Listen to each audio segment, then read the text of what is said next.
Thank you. Thank you. Thank you. Thank you. Thank you. Thank you. Thank you. Thank you. Thank you. Thank you. Thank you. Thank you. Thank you. Thank you. Thank you. Thank you. Thank you. Thank you very much. Thank you very much. Thank you, ladies and gentlemen. Thank you very much. Play the music. All right, is this actually working? Yeah. We really upped our game now. Yes. Okay, just test if this is actually working. Is this actually working? It actually works! Yes! Let's go! Let's go! Oh man! Feels so good. Feels so good. I've been training for this for the vast bulk of the year, for basically a long time. I just thought to myself, am I gonna do the marathon this year? And then eventually the time came to sign up. I thought, yeah, might as well sign up. I mean, I pretty much practiced my long-term running anyway, but I just thought, yeah, I'm in the mood for it. Might as well go for it. And I did. And guess what, guys?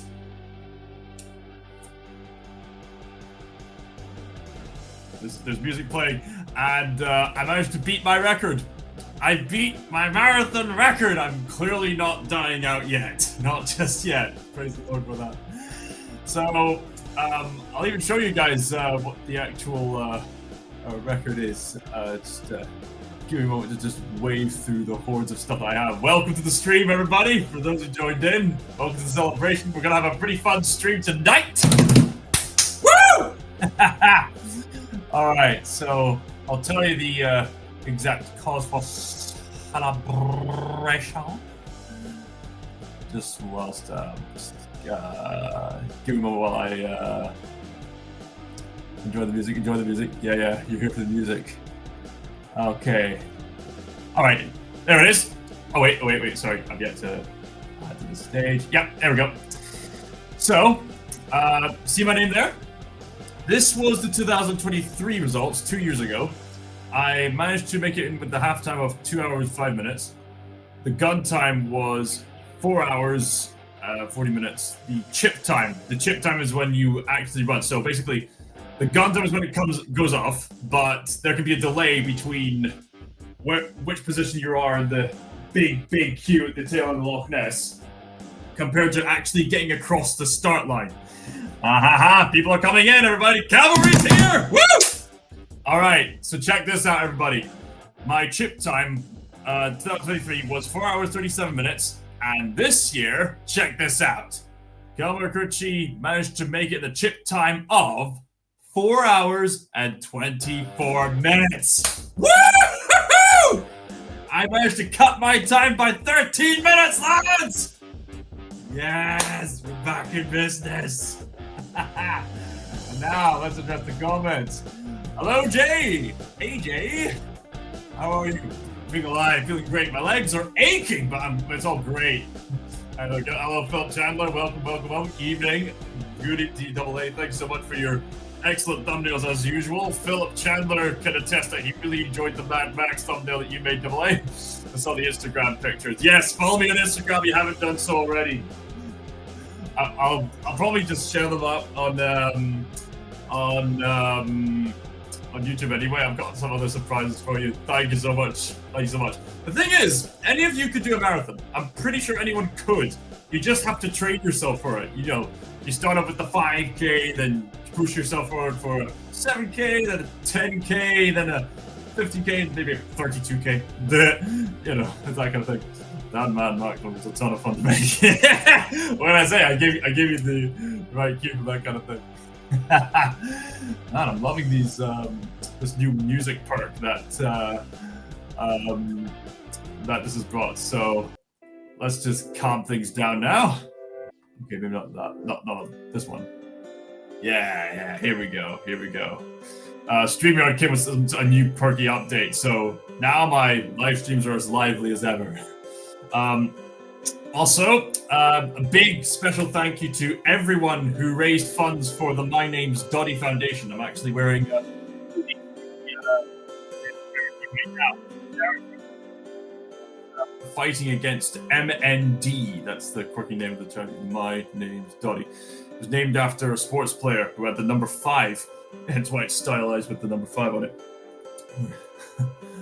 So yeah, MND, awful disease, but all that money that people like you gave, that's going to that charity, so that we can hopefully prevent that kind of thing from happening, or at the very least, help ease people who are suffering from it. So thank you all so much for your contributions.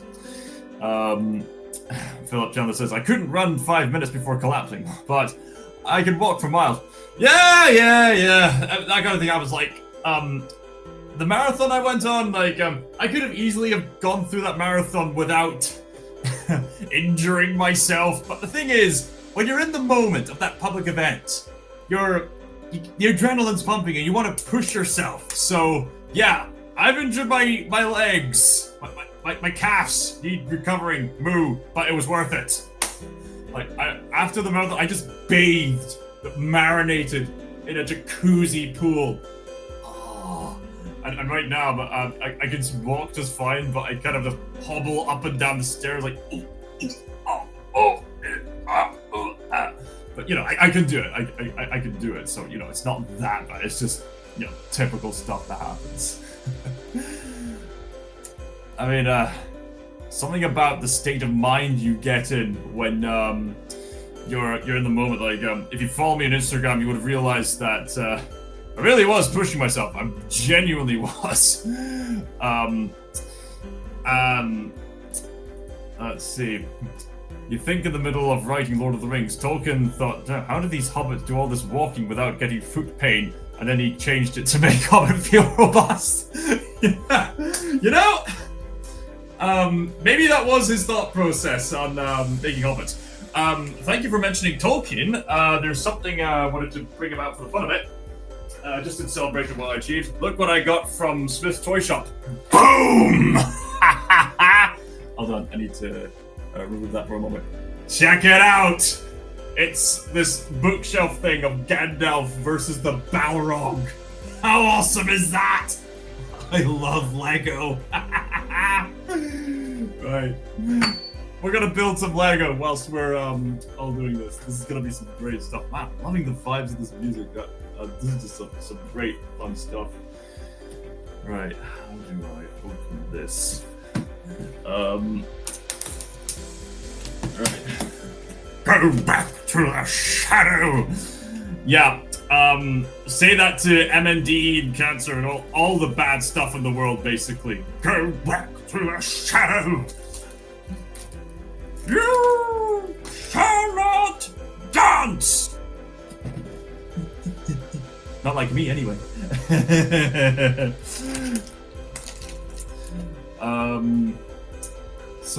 Another thing I want to mention, might as well bring the thing back up again, still getting used to this, is that, yeah, I did all that in memory of my great uncle, Angie.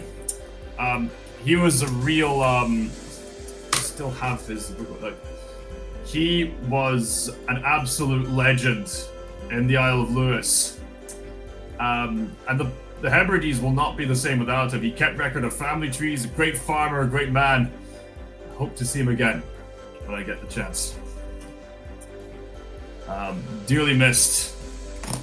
What a time. And I remember just running that race and I thought, Hanky, you watching? Are you watching this?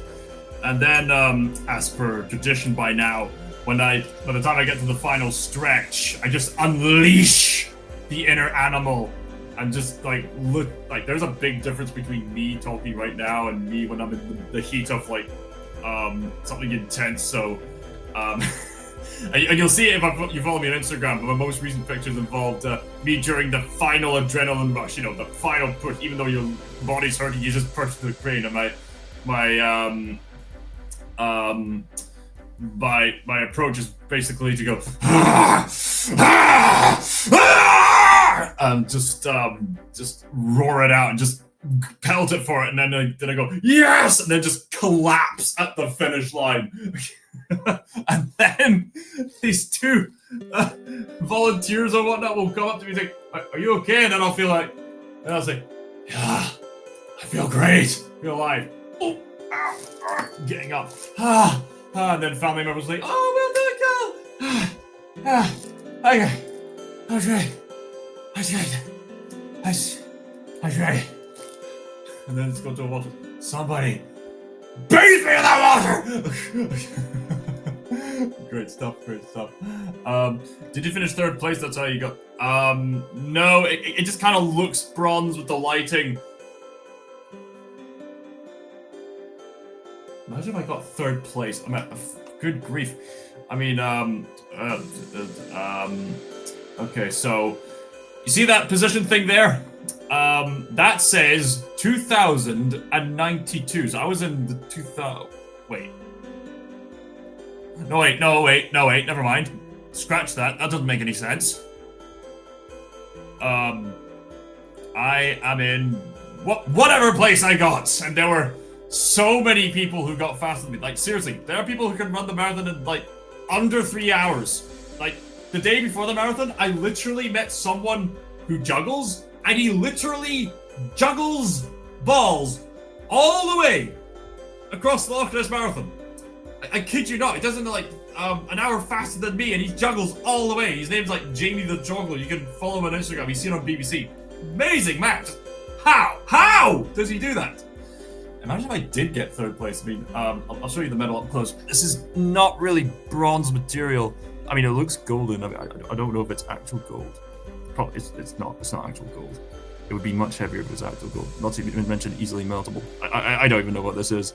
It's something that it's a lucculium. Yes, a lucculium. That's what I'm gonna call it. How am I after that run? That's really nice. Yeah, very good. How am I? Well, I mean, my legs are aching. Well, I mean, okay, they're not as bad now. I mean, let's see basic exercise. Go. Yeah, my legs are getting better. They're getting better. It's just that whenever, right now, I feel the leg ache, especially when I'm going up the stairs or down the stairs, and I'm just going. It's just very hobbly kind of movement. In fact, let's see how good my walking is right now.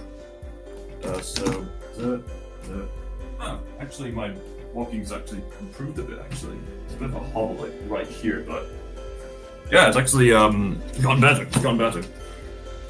Not bad for something that happened 2 days ago. Right. Let's get the fun stuff out, shall we?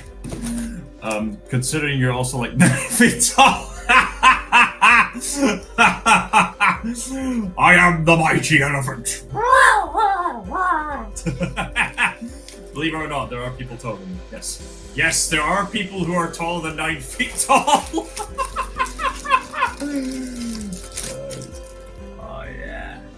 All right.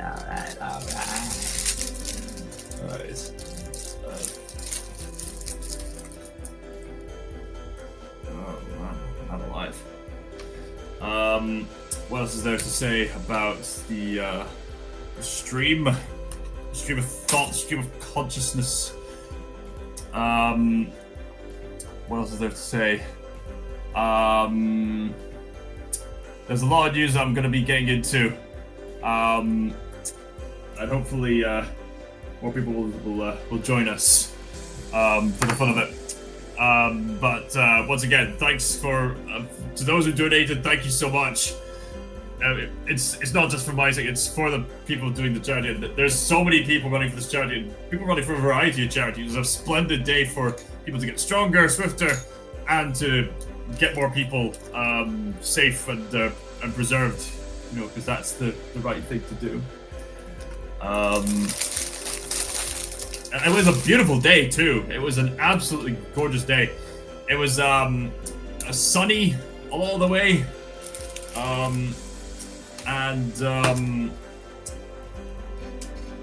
with it being autumn, it wasn't that hot. But eventually, the portion into the race, it started to rain down quite a bit, but it was very soothing.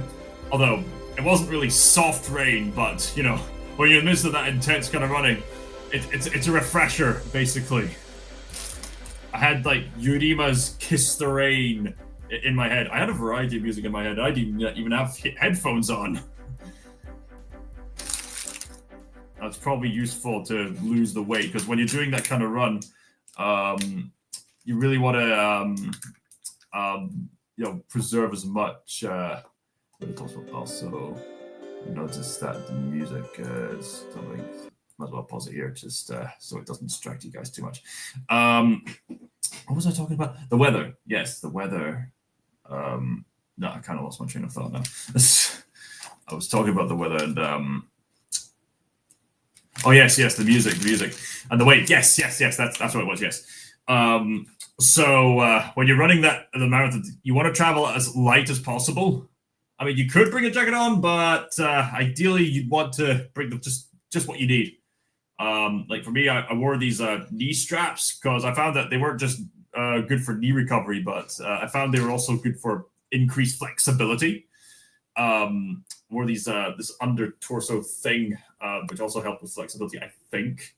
Well, it was a good excuse to get the bib on so that the number that you pin on doesn't penetrate your body. You also want to put some nice soothing cream onto your body before you do that running, because this will disturb you guys, but I literally saw a guy.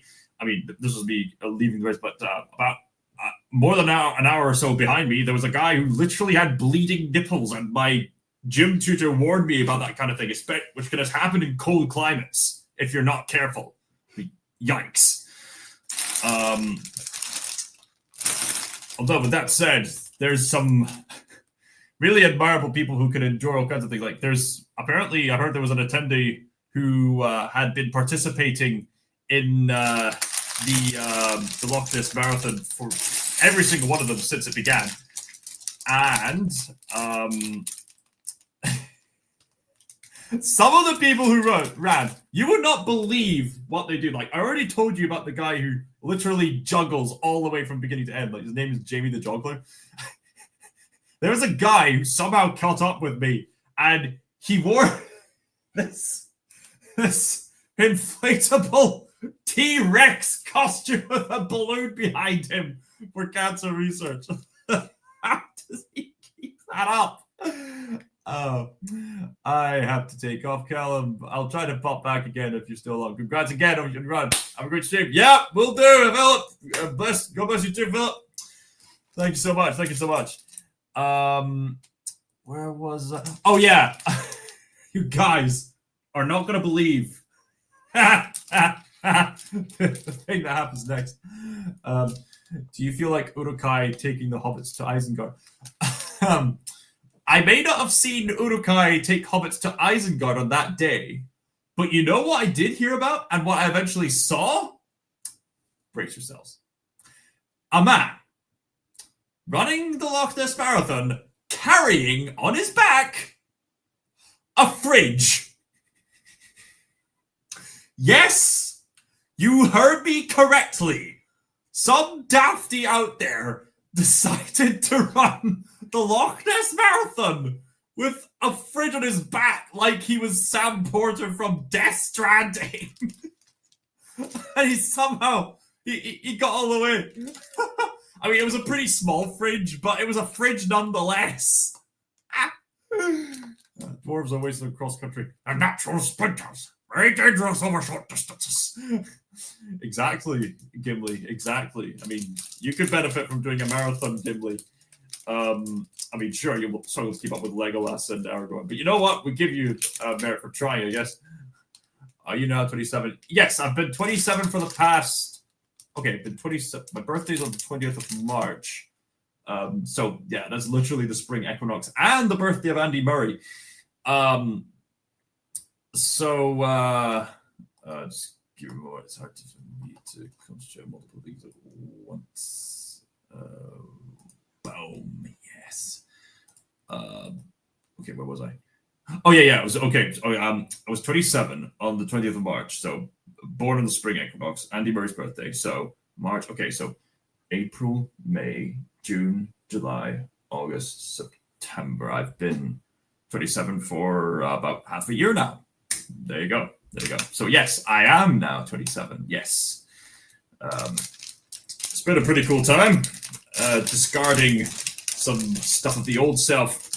I noticed when I did that the marathon 2 years ago, I was beginning to really break through some intrusive mental conditions I was facing at the time, and I had several people who were very helpful at that time. So at that time, it was me overcoming my mental stuff. But this year, those that mental noise, not a problem whatsoever. Any trace of it just slipped on by like leaves in the wind. Also, check this out. This is Gandalf without the long beard. Okay, this is probably not the best place to show it given the quality of the camera. But it's pretty cool attention to detail that they implement those little details for the sake of nuance. Kind of looks like Sean Connery. Oh my days! What if I make like a Lego animation of Gandalf without the beard? He looks like Sean Connery. It's like, what if Sean Connery took on the role of Gandalf instead of Ian McKellen? I wish this never late, nor is he too early. He arrives precisely when he means to. Wouldn't miss out on your uncle's 71st birthday, would you? Bilbo Baggins! Do not take me for some conjurer of cheap tricks. I'm not trying to rob you. I'm trying to help you. Go back to the shadow. You shall not pass! It will be his most epic role since Highlander, I tell you. Okay, now I'm thinking of all the Gandalf quotes, but if they were spoken by Sean Connery. I release you from the spell. I come back to you now at the turn of the tide.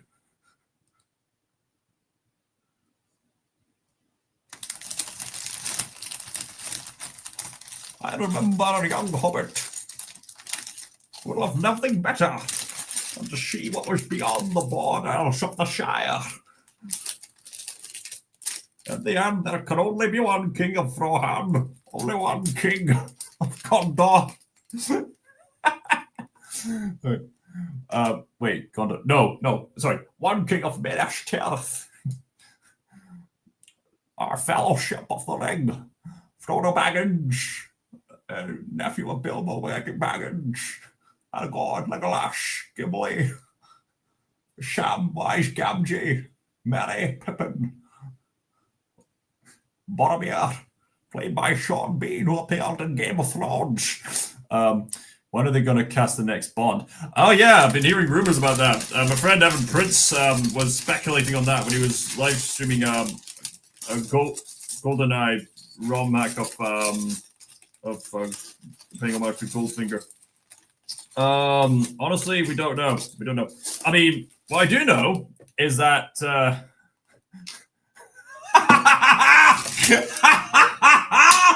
yes.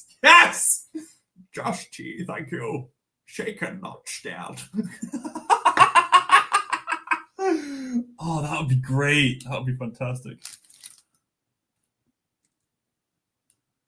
I should have known. What about that ring of yours? Is it staying here too? Right. I mean, the closest thing we've got to a recast so far is the fact that there's a new Bond game being made by the people who made Hitman, and clearly a lot of love and attention has gone into that game. Clearly. They clearly love the Bond franchise. They've hired somebody fairly young to play the role, but Evan Prince really liked it so far, and he's a big James Bond fan, so I think we're all good.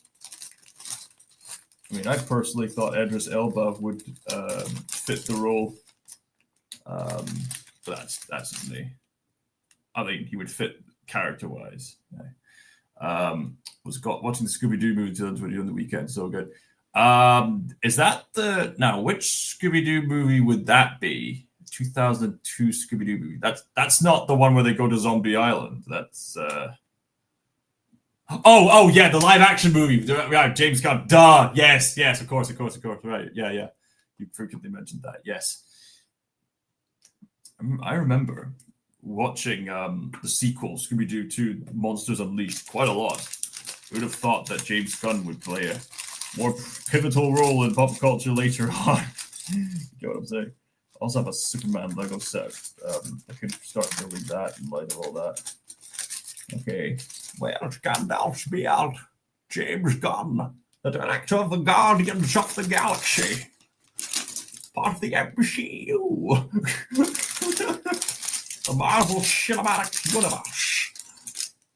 Marvel Cinematic Universe.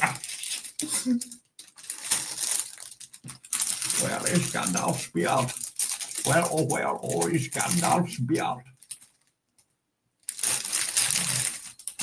James Gunn and his brother have been in quite a few movies by now. What is my favorite?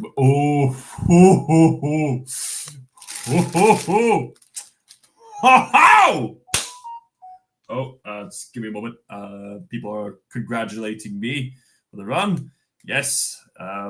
This family member says, "Hey, Callum, massive congrats on your marathon success." Yes. Can't believe you ran a marathon.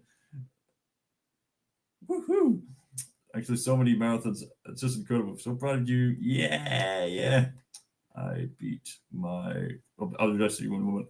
Record fun fact. If only I told this person that's... It was live on air. Live on the air tonight.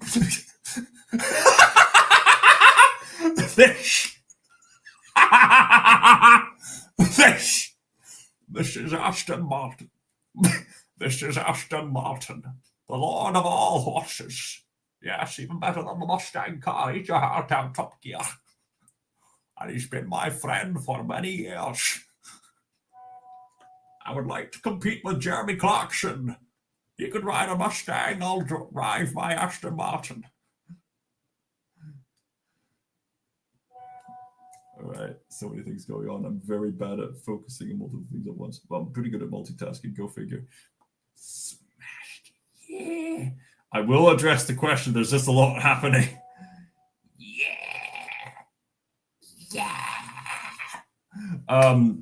What is my favorite movie? If you follow me on my Letterboxd account, you'll get an idea of what my movies are. Although, to be honest, what is your favorite TV show? Ooh. Yeah, I'll address that. I've been meaning to make videos about it. I mean, in the past, I did make a video about my top 21 favorite movies of all time because I was 21 at the time and I was celebrating my birthday. It's my birthday, Sesame Mindset. Time has passed and I've got myself exposed to more excellent movies.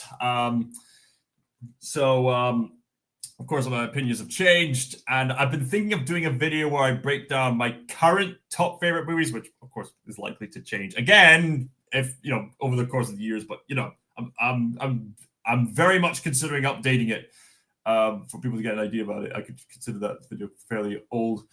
I mean, you can see as like different phases of my life. This phase of my life, I enjoyed these movies, but then I got exposed to other stuff like that. So. Right now, I don't know if I could pinpoint a definitive singular movie, but I can point to several movies. I mean, again, you can get a hint of my favorites if you follow me in the Letterboxd. But favorite movies, I mean, I could definitely pinpoint what my favorite television show is. Okay, you know what? Where did I there it is. Okay, I'll answer this one question first of all. So my favorite television show of all time is Monster. Monster is the greatest anime I've ever seen. It's the seinen anime. So that kind of mature storytelling is right up my alley. It's got such a lot of psychological depth on par with Fyodor Dostoevsky's Crime and Punishment. I've immensely approved of the Monster story, whether in its source material or the anime adaptation. But if you go to my YouTube channel, I have a playlist called Scott Stinker Approves. So that's filled to the brim with the kind of entertainment that I highly approve of, the stuff that's my favorites, top tier, that kind of thing. And I know people's opinions can differ, but honestly, from what I've seen, Monster is the best TV show ever made. It has no fluff, no filler. It's just a powerful story from beginning to end. It lasts long enough where you're still engaged, but it doesn't get tiring. It's not too brief, but it's not too long. There's no filler whatsoever. None of the characters feel like they're a waste of time. Every single scene contributes to the bigger whole, even the seemingly small scenes. It's amazing how they can have so many characters fit into the bigger picture and still be coherent, whereas other stories struggle with that, like Spider-Man 3. But here the characters fit in like a brilliant tapestry, kind of like Game of Thrones in that regard.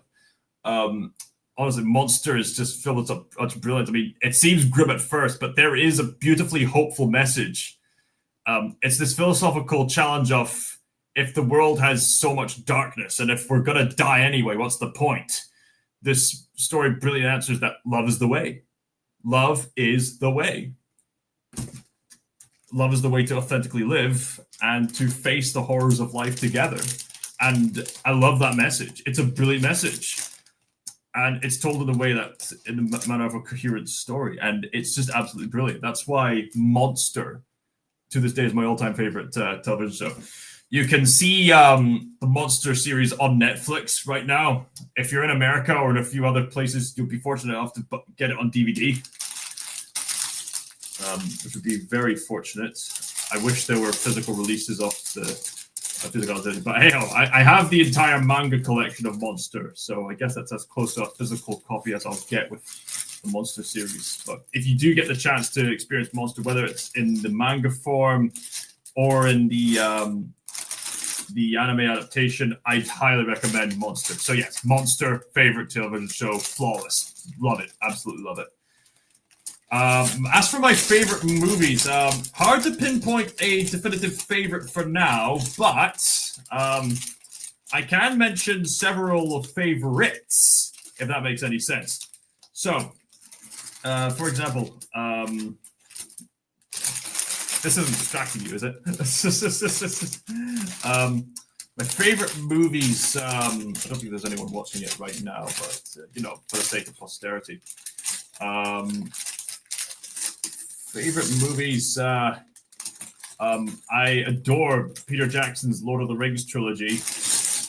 I mean, that was my all-time favorite set of movies, like in my previous top favorites list. And yeah, even though it may not, beat for beat depict what Tolkien wrote, my friend Evan Prince nevertheless does say that it's the best adaptation because it takes the narrative of Tolkien and applies it in the format of a cinematic experience that would work best for the movie-going audience. Because if he did everything for the book beat for beat, it would be too slow. In fact, no matter what your gripes are with what the film may be, here's the book. Everyone can unanimously agree that removing the whole Tom Bombadil plotline was for the better. Because as much as Tolkien is an amazing writer, there's some areas where he's not got the most experience. Hello, Joseph Stalin. Yes, I've managed to run the marathon. Yeah. Do you know that? But of course, the Tom and Jerry movie was the masterpiece all along. Say the line with me, everybody. We got to have money. Welcome. Ooh, nice. He's got the sword. Yes. Also, look, Joseph Joestar. It's Sean Connery if he finally got the role of Gandalf. That's basically what you missed out on. The Cat in the Hat. The Cat in the Hat film was the bomb! Literally, man! Dirty ho. Have you talked about the gift? Oh, yes. I did say that I was going to have a nice surprise, but here comes the surprise. I made GIFs, and I will be uploading them somehow. I think I'm going to spread them on my Discord channel. I think I'm gonna put them as posts, and I'll see if it actually works. But yes, I've been making GIFs, and the GIFs will be released to the public for your entertainment. Yes, that's the surprise. Yes. Anyway, back to talking about my favorite movies. Obviously, with the Peter Jackson movies, there's some things where some things where he goes wrong. Like people complain about like Faramir's character arc and a few other things. Don't you mean GIF? My name GIF. GIF. That's how they pronounce it. GIF. GIF. Is it GIF or GIF? They pronounce it as GIF. Like George, I guess. Why isn't George spelled with a J? It's kind of the English language is weird.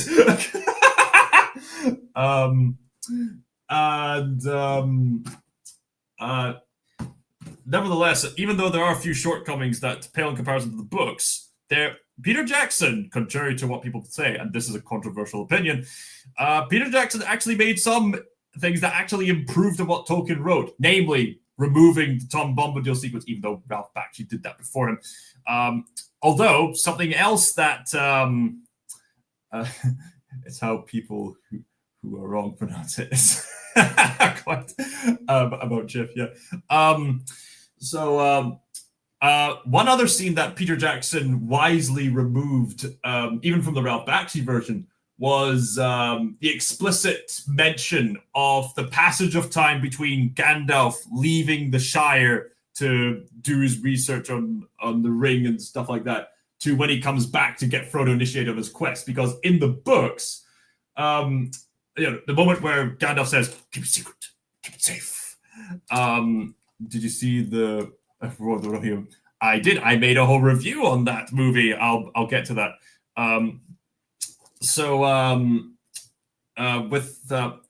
In the books, it's mentioned that the moment after the scene where Gandalf goes, "Keep it secret, keep it safe," he leaves, and as Frodo is just sitting there smoking pipeweed for, get this, 38 years! Yeah, 38 uneventful years, and then Gandalf gets back to say the end of the world is coming, and Frodo leaves with Sam and all the rest. Fly, you fools! Yeah, exactly. Fly, you fools.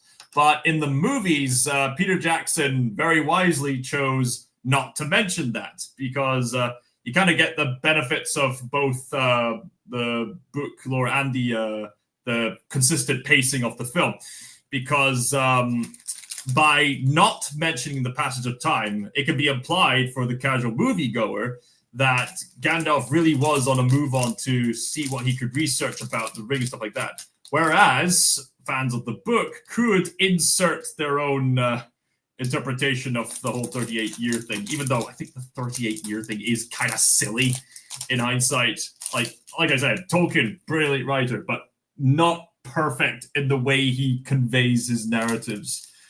In fact, the weakest part of Tolkien's writing is definitely the first quarter of Fellowship of the Ring, undeniably, because that has the most amount of filler. You can definitely sense that Tolkien was fiddling about with the concept and just trying to figure out what direction that the narrative was going in before eventually concluding, okay, we're going in this direction.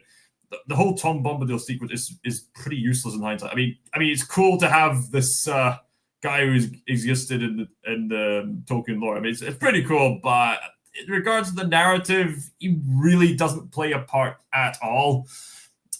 Junior Tolkien and Emir Ilter, is that how you pronounce it? Forgive me if I got that wrong. Welcome to the stream. And yes, I managed to run the marathon. Thank you so much. J.R. Tolkien. I absolutely adore the Peter Jackson movies as well as the Tolkien's Legendarium. Other favorite movies in response to what Jay was saying. So I mentioned the Lord of the Rings movies. I also adore Hayao Miyazaki's movies, like specifically Spirited Away and Princess Mononoke. These animations are just absolute works of art. They very mature storytelling. With Spirited Away, it's pretty meditative experience, pretty surreal, but also pretty beautiful meditative experience. And with Princess Mononoke, it really opens up your eyes to motivations, and it's a really well told story, which is more about finding peace rather than something preachy on the environment, which is a really interesting take. Spiritual yeah. You're from the Discord channel. That's right. So Lord of the Rings series, Spirited Away, Princess Mononoke. I'm very fond of like epic kind of movies. So like Ben-Hur, Lawrence of Arabia. Recently, I've been watching other films like The Seventh Seal, which is a filmmaking classic. Recently, I saw Andrei Tarkovsky's Stalker. Profound cinematic experience. Stalker is a very, very slow movie, but if you have the patience for it, if you're willing to allow yourself to get into the kind of pacing that the movie wants you to be in, you're in for some profound meditative moments. See The Boy and the Heron? Yes, I did. I made a review video on that. Yes, probably one of the best movies of the year it came out. Yes. Maybe not Miyazaki's absolute best movie, but still a really good movie I'd recommend checking out. Other favorite movies. Another favorite movie that's I managed to see, and I can thank Brooks Gallinghouse for getting me into it. I mean, I was meaning to watch it for some time, but he and I were watching it. It was Amadeus. Amadeus is an amazing movie, and yes, that is one of Nostalgia Critic's top favorites. Imagine if Nicolas Cage played Aragorn. You draw too much attention to yourself, Mr. Underhill. Nazgul are coming. They're going to dress up as bears. They're going to steal it. They're going to steal the Declaration of Independence. We're going to burn it. We're going to burn the One Ring. How did it burn? How did it burn? How did it burn? How did it burn? How did it burn? I don't know. I'm very behind the channel fan. That's all right. It's all there, and it's all there. I think I did put The Boy and the Heron review on my approval playlist. So yeah, I would encourage my audience to watch my content anyway, because as much as me and my friend here appreciate the love and attention for the most popular videos on the channel, you know, we could do with some viewership on some other videos too. They exist for a reason. please. Right, so there's Gandalf with his epic sword and staff ready to take on this demon. So we've got that set up. So what are the favorite movies of mine? Right. Okay, so in order to build that, we need to have... So we need... How to figure this out. Okay, I think I'm doing this right. Maybe not. There's been a lot happening. So I guess that answers my question to Jay earlier. Oh yeah, regarding the upcoming. Oh yeah. That's one of the things I was meaning to mention next. Yes, regarding the upcoming Hunt for Gollum movie. I don't think we need that. I mean, we probably don't. I get the idea that Andy Serkis and Peter Jackson have the means to create the story, and they want to do it. And I mean, who am I to stop them? I mean, and in some respects, it sounds exciting.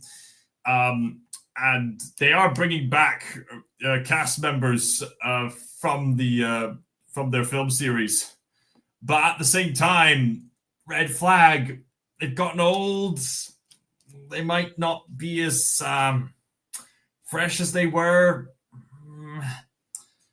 I mean, not to mention the Middle Earth movies haven't had the best reputation after Return of the King. I mean, not that I'm particularly complaining. I don't want to see a 90-year-old Ian McKellen hobbling around, which I know sounds mean, but still. I mean, they made good use of stunt double stuff like that. I mean, even the original stunt double for John Rhys Davies as Gimli, He even insisted on giving the Fellowship tattoo to his stunt double, just as a sign of respect.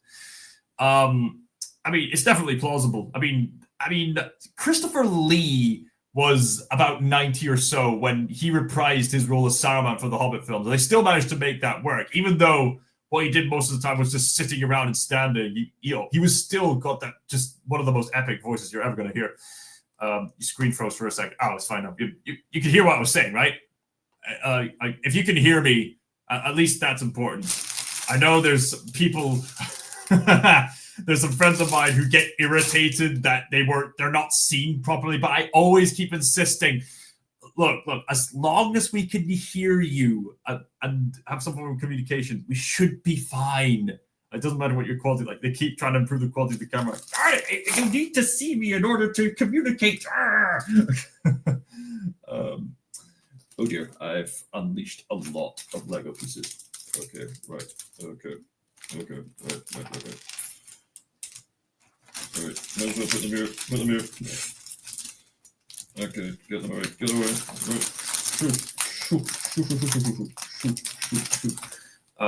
Okay, you can at least hear what I was saying. Okay, that's good. That's a relief. No doubt somebody else saying congratulations for the run.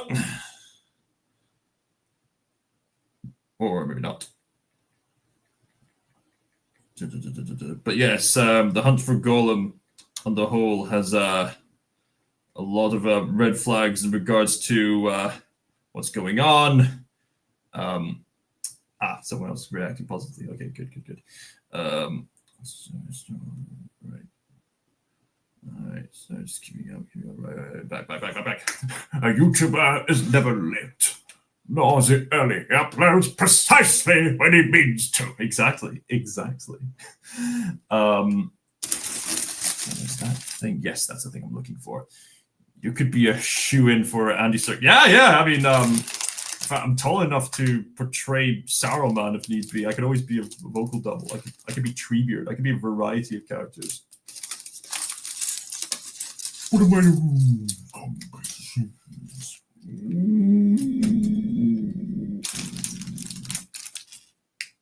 I have just finished saying good morning.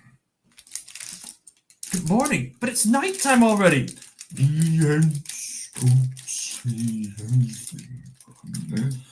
It is worth taking a long time to say. Saruman, you do not seriously think that a halfling could compete with the will of Sauron? Yeah, just humble brag. I'd be happy to do it. I'd be happy to be involved with the film. Hopefully it turns out to be good.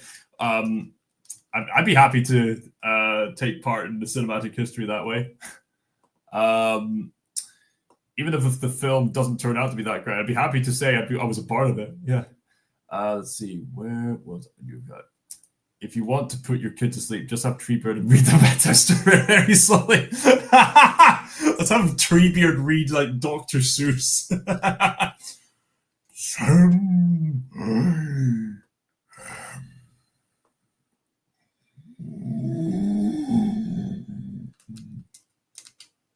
would you eat them in a car?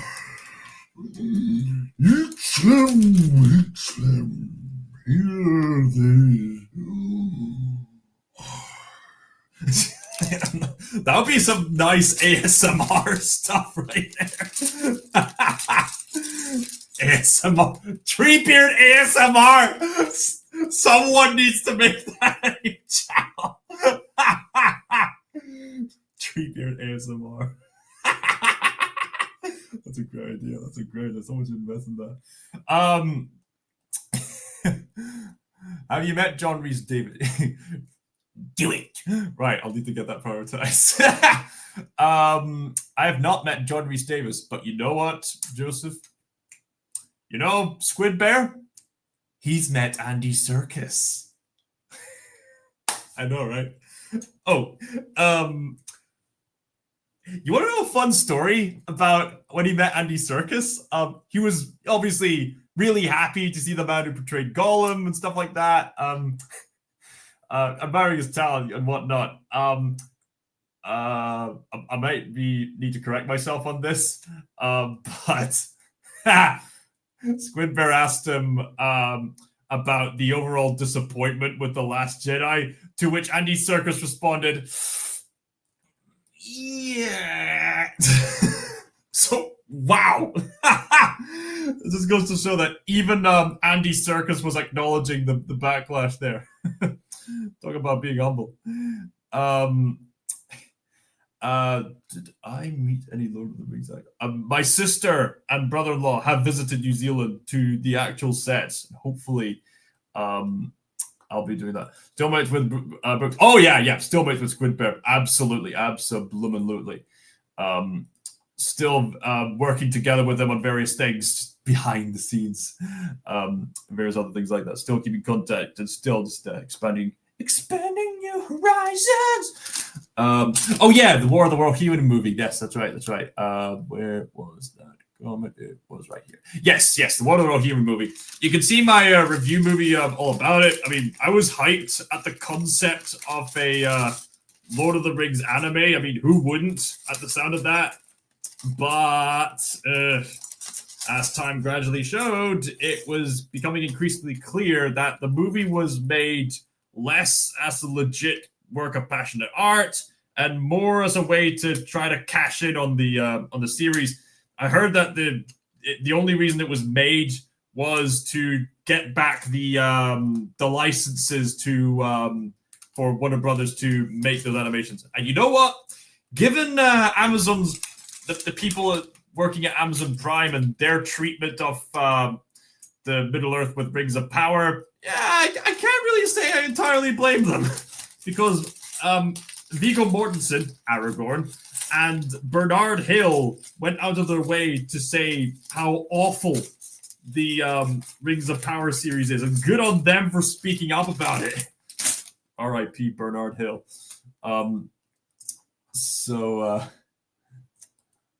That's the case with a lot of big studios. Yeah. I mean, but even with that said, it's not the worst film I've ever seen. It's definitely one of the weaker Middle-earthy movies I've seen, but there were still some particular highlights from it. I mean, the animation is gorgeous, and some action scenes were quite the highlights. The spectacle of it all. It's cool to see Helen Hammerhand do some awesome manly stuff when he's given the chance.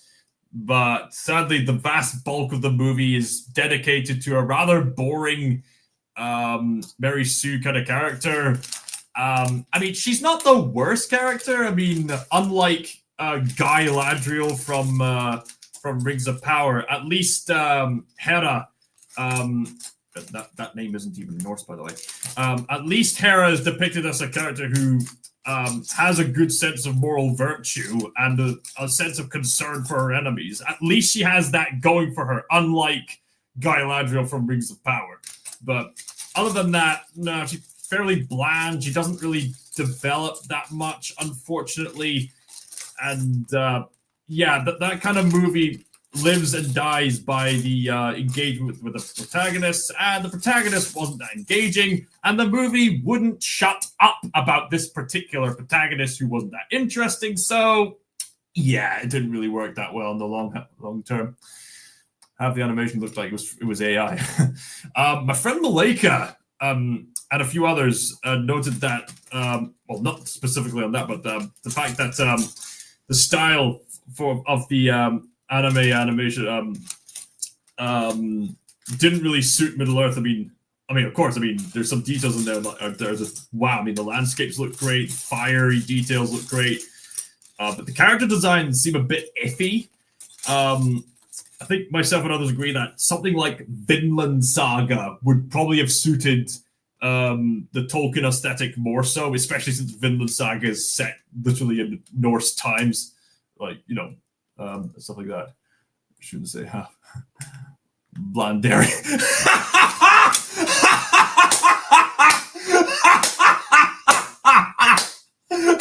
Blandariel. That's a great name. Although that may not be thematically accurate because they keep comparing Hera to Eowyn. So Blandoin. Let's see if I can spell it out. Blandoin.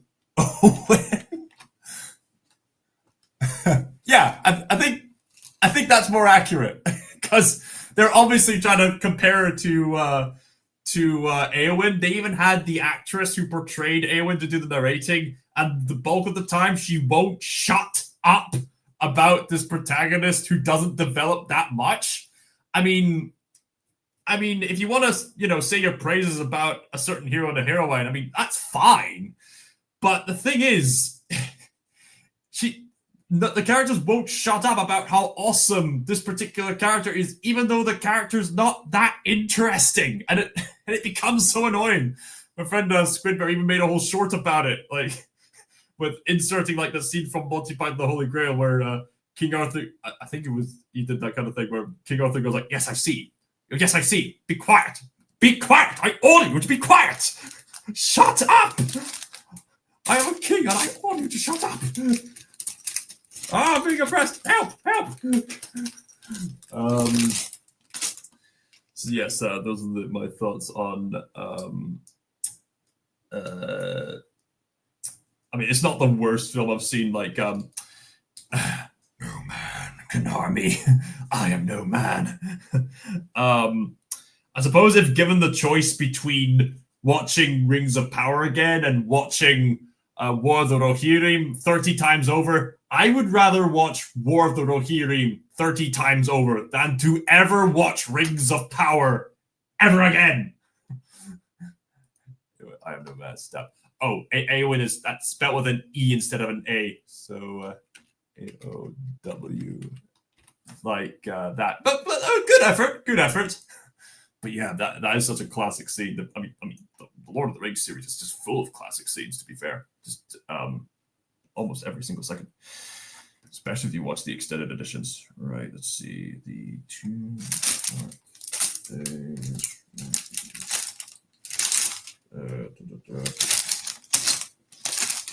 right, yes, here.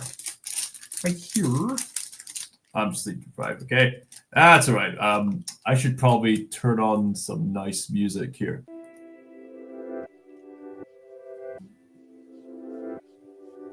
This one. Give it time.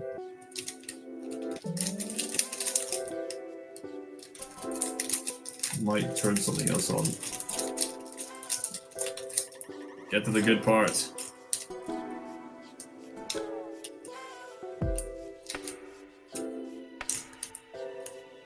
Nah, I prefer this one. Yeah, that's better. That's better. Right. I'm using StreamYard, and recently there's been an update to have it play all this nice music. Okay, so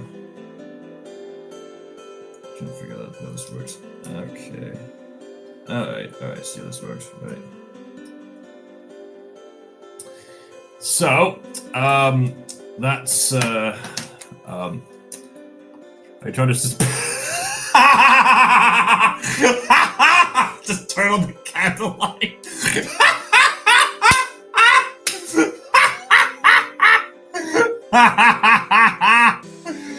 Oh man.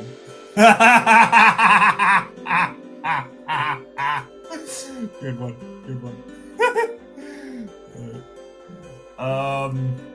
So other news I've been hearing, so that leads me to my next segment, the September news, because a lot has been happening. So speaking of movies, firstly I wanted to mention that I don't know if you've seen the movie Weapons. I saw that movie lately. It was a pretty good movie, actually. Horror movie, children who go away for mysterious reasons. I mean, the eventual plot twist, the plot reveal, it's not the most shocking of all, but, you know, it's a really well-told story that has a pretty interesting approach to storytelling, and the fact that it tells it through multiple characters' perspectives on that particular day, so in a non-linear order. And I haven't seen a movie do that since Hoodwinked, of all movies. I saw The Long Walk, though. Ah, okay. Feel free to let me know how that movie... Oh, there's something else. Mark played a drill sergeant. Yeah, he played a drill sergeant in that one. I saw a trailer for that. Yeah, it seems like a very kind of Stephen King kind of story. Walk or die. That's the headlines. Pardon me. So, oh yeah. So, the director of Weapons, great movie. The director of Weapons is said to be going to be directing a Resident Evil movie. Now, of course, when I say Resident Evil movie, the first thing you're going to think of are the very bland and hilariously bad Resident Evil movies that have been coming out. But something interesting came up, where you see, in a news article I read, the director of Weapons has said that he's played all the games, but has seen none of the movies. So, I think we're going to be in for a very interesting adaptation, i.e. a live-action movie that's actually faithful to the source material for once. So, thanks to Lewis from the Hello Retro channel, I've been getting more into the Resident Evil game. So, yes, I'm very much looking forward to seeing an actually good Resident Evil movie. I know there's that whole Resident Evil on Death Island animated movie that exists, but I've yet to see that. I heard that's got quite the elaborate fight scenes. I should have gotten Alex Garland to direct it. Alex Garland. Remind me again what movies he's directed. That name sounds familiar. That name sounds very familiar. Okay, so turn around, insert left.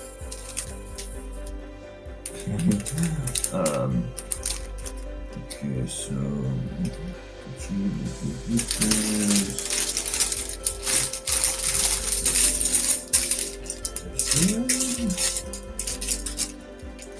here. Okay, so aha, yes, there they are. Alright, Alex Garland. I'm familiar with that name, but I've completely forgotten what movies he's directed. Alright, there we go. So that goes to here. And there should be another one of these that goes on the other side. Come on, where are you? I suppose whilst waiting, I should also, okay, so I've got a list here of announcements that have happened. Alright, he directed... Ah, yes! Ex Machina Civil War, wrote the screenplay for Warfare. He also co-wrote 28 Days Later. Ah, really? Right. So he wrote the screenplay for Warfare. Warfare is one of the best movies of this year so far, hands down. It's an awesome experience. Yeah, Alex Garland would be an interesting choice, especially given how there was so much emphasis on sound in that experience. Honestly, that Warfare is the kind of movie if you can, watch it on IMAX. Oh man, there's some moment that will legitimately make you jump. Very grey stuff, but you'll be very glad to have watched it. Let's see. Why is there?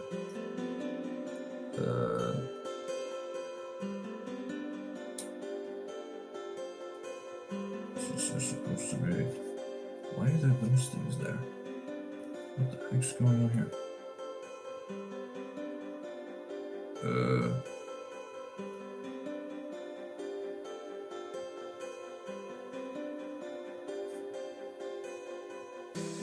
Did I make a wrong step? Hold on, I'm trying to figure something out. What the heck's going on? Oh, I think I did miss a step. I did miss a step. Right. Aha, yes, I did miss a step. My mistake. Right. What are you making? Origami? I'm making this! I found at Smith's. Might as well have something to celebrate the run I achieved. Yeah! It's gonna take a lot longer to build than I thought it would. But hey-oh, I guess that's part of the fun. Okay. Okay, so that was last year that film came out. Time flies. I think you're probably thinking of Civil War, which was made by the same director who made the Warfare movie, and Warfare is a significant improvement over the Civil War movie. You mumble like Vin Diesel sometime. Family. Hashtag family, everybody. There's this video of Vin Diesel cosplayers who just keep chanting family.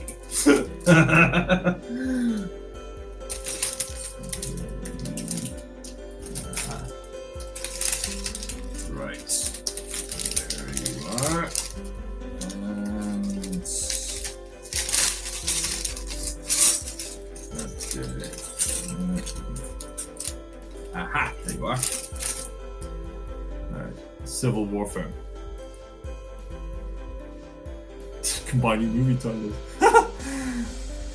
I'd imagine doing that. Princess Spirited Mononoke Away or something like that.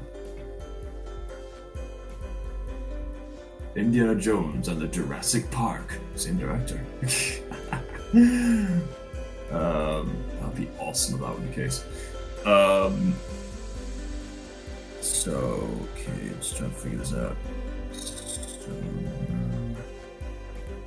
there's, okay, these plunky thingies. Whilst looking for that, the next bit of news. Oh yes, it's been announced that K-pop Demon Hunters is getting an official short film, which, to my recollection, is called Debut. So, based on the whole debut album, the kind of thing. And it's going to tell the origin stories of how the Huntrix members got together in the first place. Ruby, Zoe, and Mira getting together and seeing each other for the first time, trading and whatnot, the backstories. Which is absolutely great, because as much as the K-pop Demon Hunters movies is narratively fulfilling in its own right, there were a few elements where we were left in the dark. A few other narrative beats that were kind of glossed over. As I pointed out in my review, as well as the question of, well, why did they select Rumi in the first place? Why couldn't it be somebody else? I guess it's implied the sheer peer pressure of living up to the legacy of the mum who came before, I guess. Hopefully that can be elaborated. Although I fear that if they were to make a sequel to K-pop Demon Hunters, it would probably undo the sense of finality that the first movie brought along. But then again, South Korean folklore, I can't say I'm an expert on that kind of thing, so Sony saw that it's a real moneymaker. So yeah, they're once they see something that works, they're gonna milk the ever-loving snot out of it, unfortunately. So I fear that on one hand, I'm glad they're making a prequel to elaborate on some narrative beats that weren't quite explained in the K-pop Demon Hunters movie. The funniest bit in K-pop Demon Hunters, in your opinion. You know what? I'll get to that. I'll finish up what I'm trying to say first of all. I would like to see some narrative explanations, particularly why Rumi was selected to be part of the Huntrix group in the first place, Celine's mentorship of her, and maybe find out more about the Sunshine Sisters and the exact nature of Rumi's mom's relationship with the demon dad person. I watched a video saying that in South Korean folklore, the demons that you saw in the movie were more like these hobgoblin things, which are still demonic. So make of that as you will, but still demonic.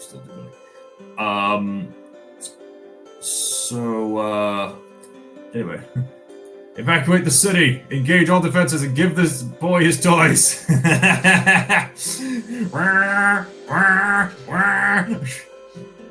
What was the funniest bit in K-pop Demon Hunters, in my opinion?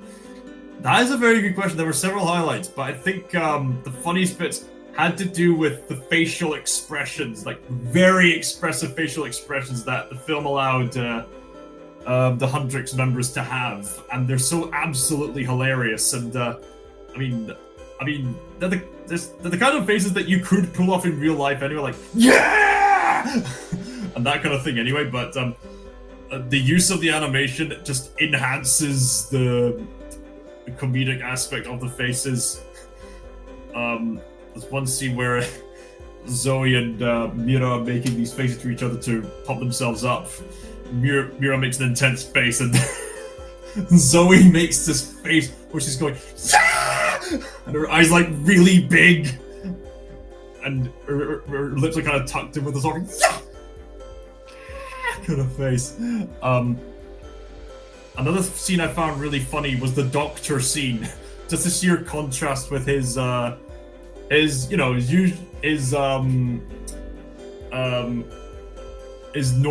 normal looking character design in complete contrast with his big bulging eyes when he's examining the ladies quite accurately. I see. Just big eyes. That was really funny. I found out any of the scenes which involve those exaggerated facial expressions I found really funny. Like when they're feasting on the foods, or reacting to the fans, or just having a good sob. I think those kind of scenes I found really funny. Hopefully, they can continue along the lines of that kind of thing, because it's the comic kind of comedy. Like, oh yeah, there was also that one target that had the OCD, was trying to keep the power plant upright.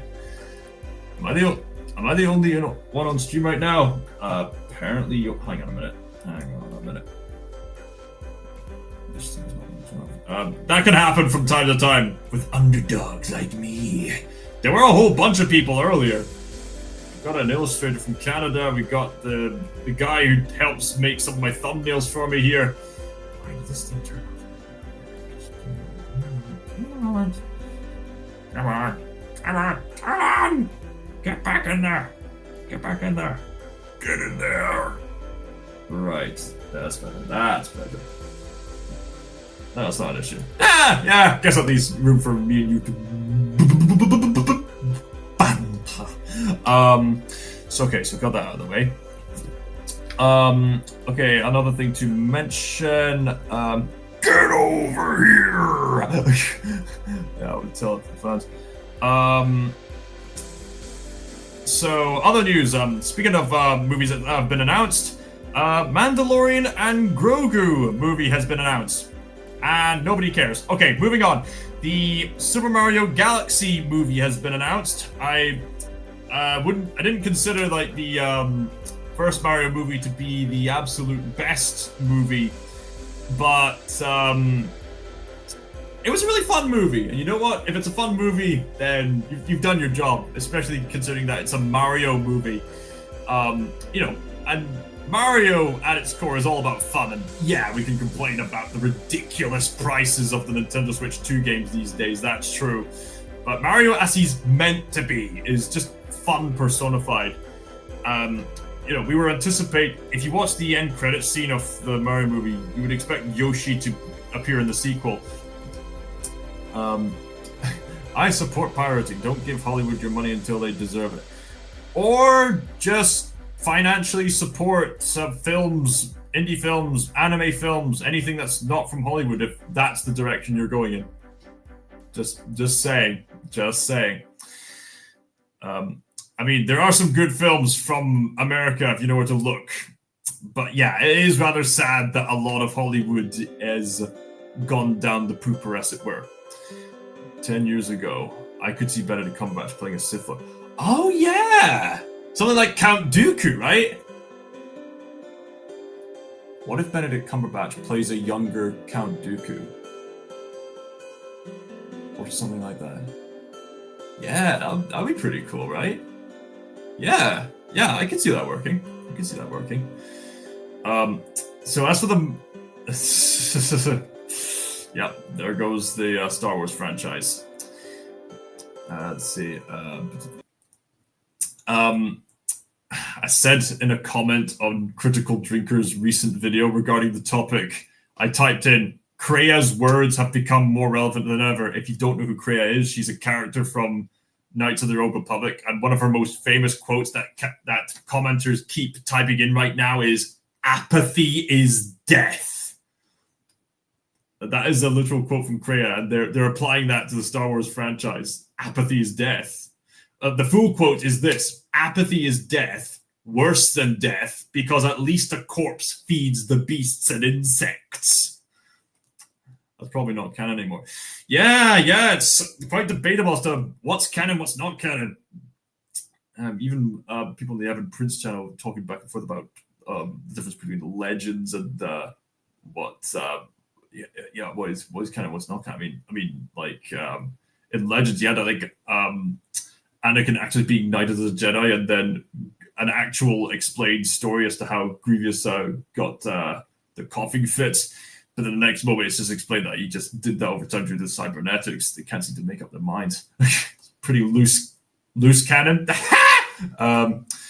So speaking of space, going back to the Super Mario Galaxy movie, I have fond memories of. Fun fact: I said in a text message to Joseph here that I have find memories of playing Super Mario Galaxy because I accidentally typed in find instead of fond. That was funny.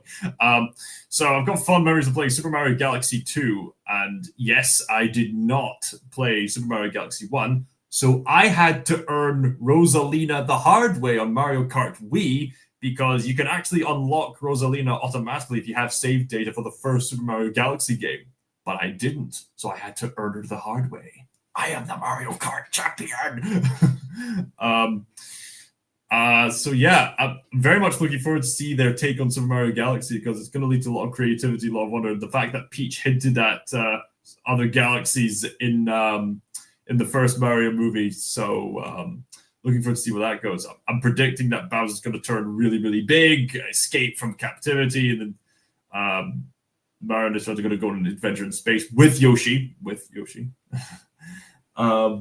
I think that's probably what's going to happen. Very much looking forward to that. Okay, so that's out of the way. There was also a Nintendo Direct. There was a quite significant bunch of games announced for that. There was a new Mario Tennis game announced for starters. And there's been more details on Kirby Air Ride, which may be a worthy competitor for Sonic Racing Cross Worlds, but we'll wait and see. Speaking of more content coming up, I suppose on the topic of video games, something I want to bring up. Just give me a moment while I bring up Mario Tennessee. Hey, Mario Tennessee. Imagine if they had a Mario played tennis in Tennessee. Imagine if anyone played tennis in Tennessee.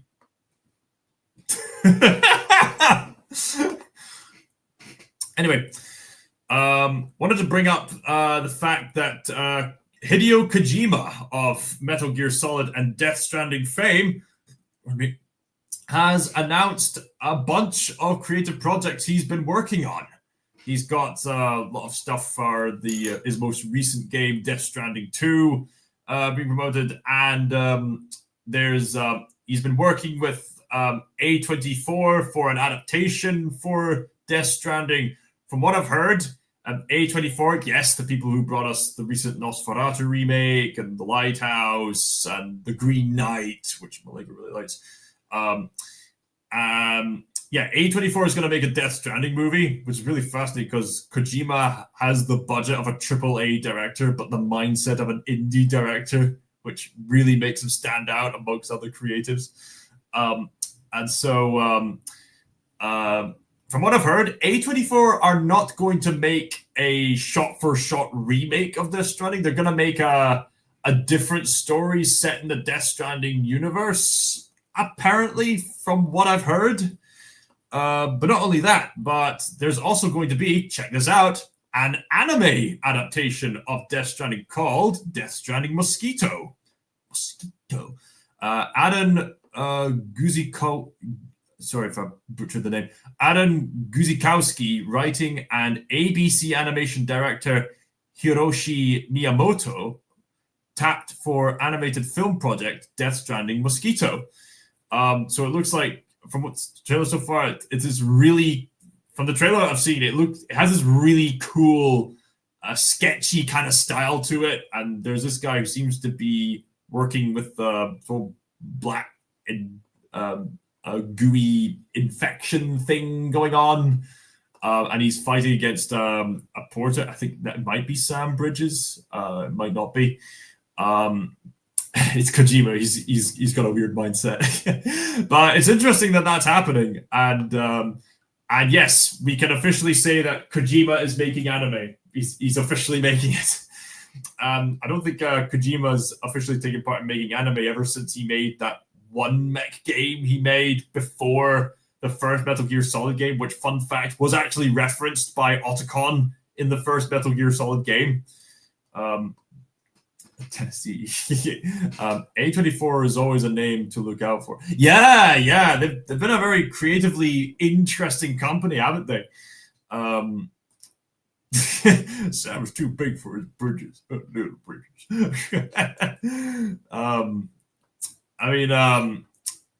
So there's that. And there seems to be a lot of promotion for Kojima's brand. He seems to be hiring people for his very imaginative studio, which kind of looks futuristic.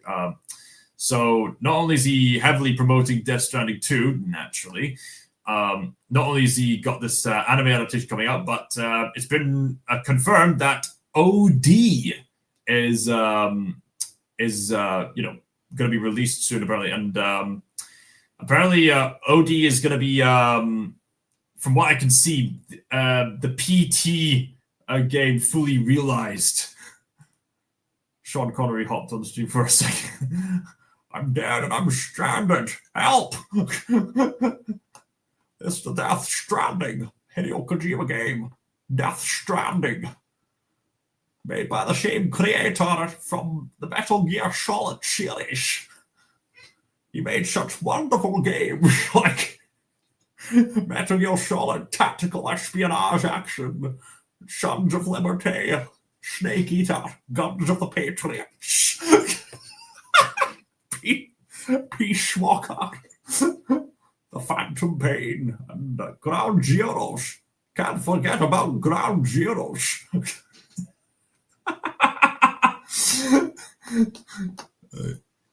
I would imagine he'd struggle to say his name. Hideo Kojima. Oh, man. Anyway, so what's interesting about OD is that this is Kojima we're talking about here. He's a very interesting character. Obviously we know that Kojima heavily affiliates himself and his works with the PlayStation.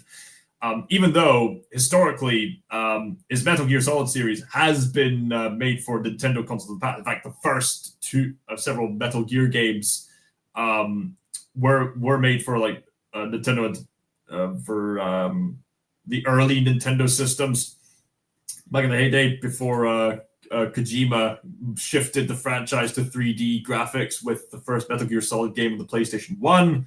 And apparently Metal Gear Solid 2 was released on Xbox as well as the PlayStation 2.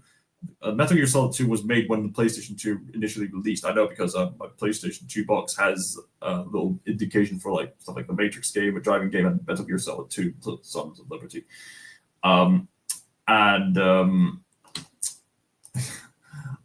Oh, shoddy boy, what am I saying? He's heavily affiliated himself with like the PlayStation, but yeah, his Metal Gear games have obviously been on Steam as well, and recently his Legacy collection has been on multiple consoles, including like the Nintendo Switch. And of course, being affiliated with Nintendo in the past, that gave Nintendo, a Sakurai room to get Solid Snake into the Super Smash Brothers roster with Kojima's blessing. So now, for a change, Hideo Kojima is working with Xbox for this OD series. So if you remember correctly, before working on Death Stranding, he worked together with Guillermo del Toro and apparently Norman Reedus to work on PT, which was playable teaser for the Silent Hill series. Kojima was meant to make a game called Silent Hills, and his take on horror was very, very immersive, to say the least. Give us a wee sample of your Snake impression. Kept you waiting, huh? Otacon, Kojima's making new OD game. Well, Snake, it seems he's making it for Xbox. Making it for Xbox? Yes, the console which features Master Chief in the Halo series. The Halo series? Yes, of course. The constructed model that was made to blow up entire planets. Entire planets? How do we get that locked down? Well, only humans can access the code to the room. Perhaps if you sneak in there, Snake, you could self-destruct the entire thing before it destroys the planets. Got it. Speaking of Silent Hill, we've got that new one. Yeah, Silent Hill F, the new game that's set in like 70s Japan. I think it's some kind of prequel. And it's meant to be a metaphorical for the societal pressures of young women at that time period. And thankfully, it's a story made by the Japanese, so they actually know how to tell that kind of story. I've been seeing much about that. Max Dara is going fanatic with that kind of thing, as well as a few other games. For what I've seen of OD so far, much like Death Stranding, Kojima seems to have this fascination of bringing in some Hollywood celebrities to get involved with acting in the game, and he's collaborating with Jordan Peele. Like Key Peele, and Jordan Peele likes to make horror movies whenever he's not doing comedy skits with Key. So Hideo Kojima claims, and even though this is being promoted on Xbox and stuff like that, he says that OD is going to merge together film and video games to the point where it might even become a new genre. So, I mean, of course, we already know that Kojima is a man who loves to innovate, and Kojima is one of the video game auteurs, one of the video game pioneers for engaging cinematic narratives in video games. Another one I'd say who exists would be Fumito Ueda, who made Ico, Shadow of the Colossus, and The Last Guardian. So with OD Knock, it's not called OD. I think Knock is just the name of that particular piece. Sorry, OD. From what I've researched, the term OD is in reference to the term overdose, and this is meant to be referring to overdosing on fear, and how much are the characters and in turn the player going to push themselves. Like, apparently, from what I understand, there's some mechanics of Kojima has this fear of doors being knocked, and I think there's this whole implication of if you don't look at them, they won't notice you, or something like that. Apparently it's gonna be very much mechanically similar to the PT teaser, so horror fans will be very much anticipating for that, because people to this day consider PT, even though it was a demo, to be one of the scariest horror games they've ever experienced. Even Cadicarus considers PT to be one of the best horror experiences he's ever had. Even though you can no longer get it on the PlayStation Store, it's a privilege for him to have it on installed in his PlayStation console. Then, of course, after Kojima got fired from Konami and didn't see his Silent Hills project come true, then he made Death Stranding series, and I mean, PT was mentioned in the director's cut of Death Stranding, and now I can't fully say for certain yet, but I'm guessing OD is basically PT fully realized. So yes, that's Key and Peele involved. Oh, specifically Peele. Jordan Peele has been very much involved with making horror films like Us and Nope. I remember seeing Nope in the cinemas. You're friends with David Hayter. Kept you waiting, huh? So yes, that's all I can say about Kojima for now. Sorry, so got that out of the way. Oh yeah. One other thing about Kojima is that apparently on Disney Plus, there's going to be an entire documentary dedicated to Hideo Kojima.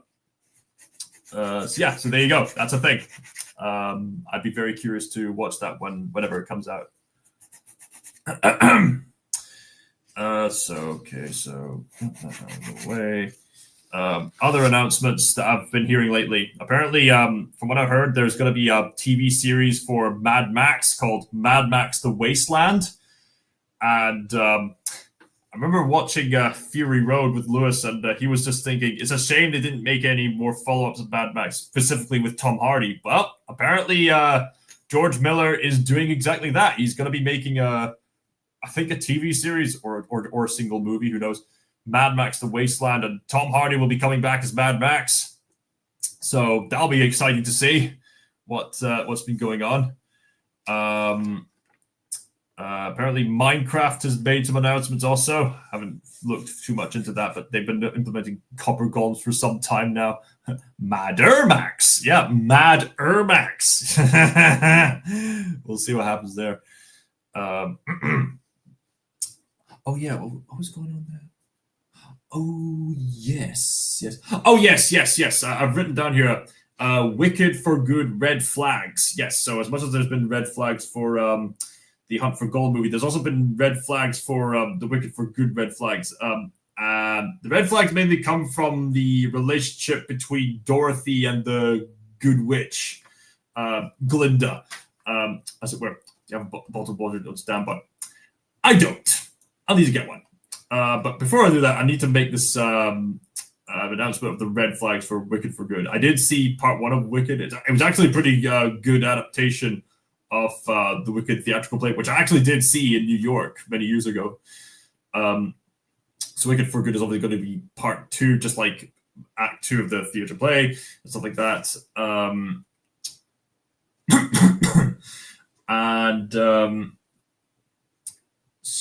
So with Wicked for I've been hearing these rumors that I mean, in the original play, like Dorothy, going through the motions of innocently having her adventure.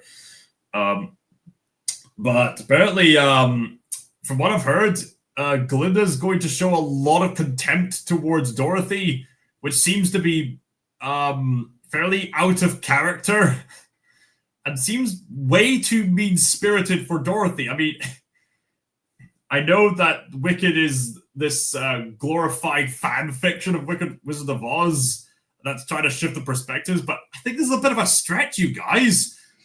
I mean, what did Dorothy do wrong to deserve this?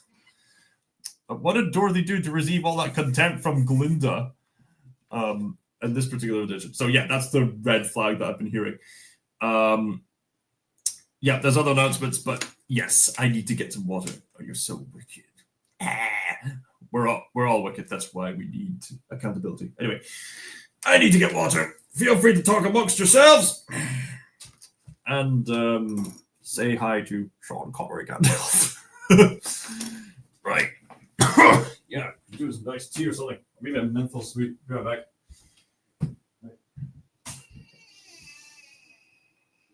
Yeah, just noticed the hobbliness getting up.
Yes.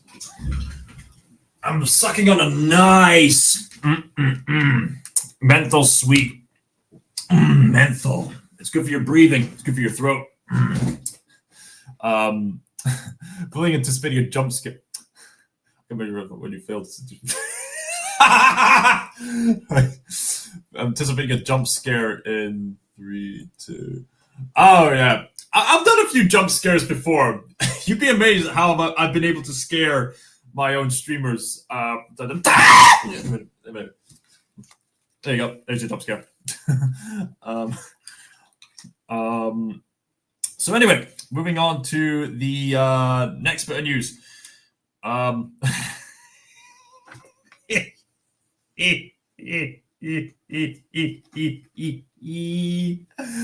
Okay. You're gonna be in for a laugh with this one. Because don't really know what to make of this. Okay, I'm noticing the other things I've written down, but you know what? Let's have a wee laugh first. So you guys are aware that there's going to be a new adaptation of Harry Potter, and from what we've heard, most of the casting choices are pretty solid so far. You know, for Harry, Hermione, Ron, the Weasleys, and so on and so forth. All solid casting choices so far. Going full Joker. Yeah, you'll see why in a moment. Now, what I'm about to say next.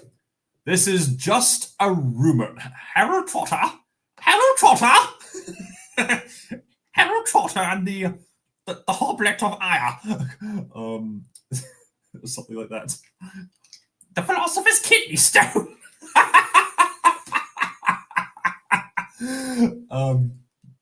Anyway, Harry Potter. Stuff that most of us grew up loving to watch. A new adaptation for HBO. Most of the casting choices are pretty solid so far. What I'm going to say next, don't take my word on this. This is just a rumor. So we can't say for 100% certain, but rumors are going on. Maybe this is just something that some reporter wants to put in for, rage clicks and stuff like that, because unfortunately, controversial outrage can usually cause more people to pay attention to you. It can, but not always. But rumors have been circulating that people are going to the people involved with the Harry Potter series that's being made. Again, don't take my word for this. This could be wrong. Rumors are going around that a woman is going to be cast as Lord Voldemort. And I watched someone on YouTube who specializes in children's literature, and she explained why this wouldn't work. The reason why this won't work is because Voldemort's name is a rearrangement of the name Tom Riddle. And Tom Riddle, obviously a lad's name. So, what are they gonna call her? Tomima? They're gonna have to go to some creative hula hoops if they're going to be consistent with that casting choice.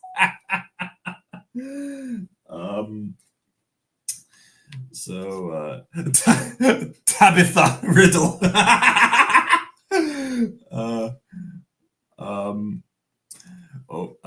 Call for Juju. Not yet. Has that time really passed on by? No, it hasn't. No, it has not. Right. Okay, so I guess it'll be that time, so I'll be best to make this quick. Tamara Riddle?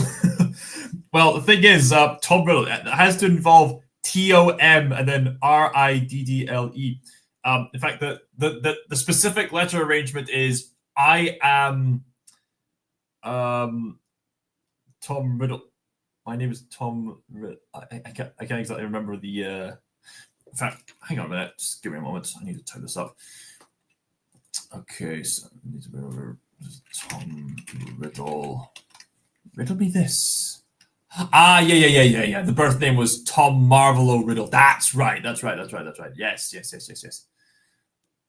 And then he rearranged that. Let's see. How do we?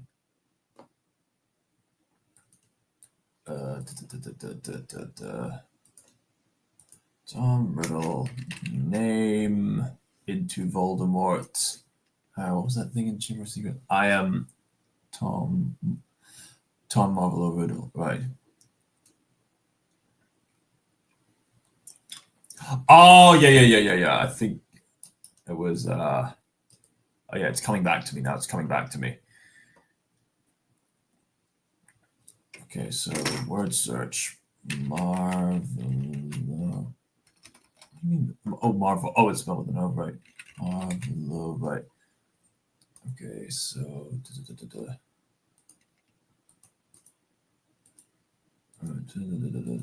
Just give it a moment. Right. Rearranging the letters of the name. Right. So he took his name, Tom Marvolo Riddle, and then he rearranged the letters to say, I am Lord Voldemort. Right. There we go. Right. So in order for the name to work, you need to have all those specific letters forming up. Right. Wizarding World has a lot of dumb names. You need to get a wand and remove that part of your mouth. Yeah. I think what the film, if they're really gonna go forward with like casting a woman as Lord Voldemort, they'll just go, okay, let's just forget about that significant plot detail from Chamber of Secrets. Boop, bye, forget about it. Never mind the backlash. Oh, good one. So there you go. That was worth a mention. Okay, so that's been arranged. So I was mentioning Nintendo earlier. I forgot to mention that Doug Bowser has left. The real question is if Doug Bowser Jr. will succeed him.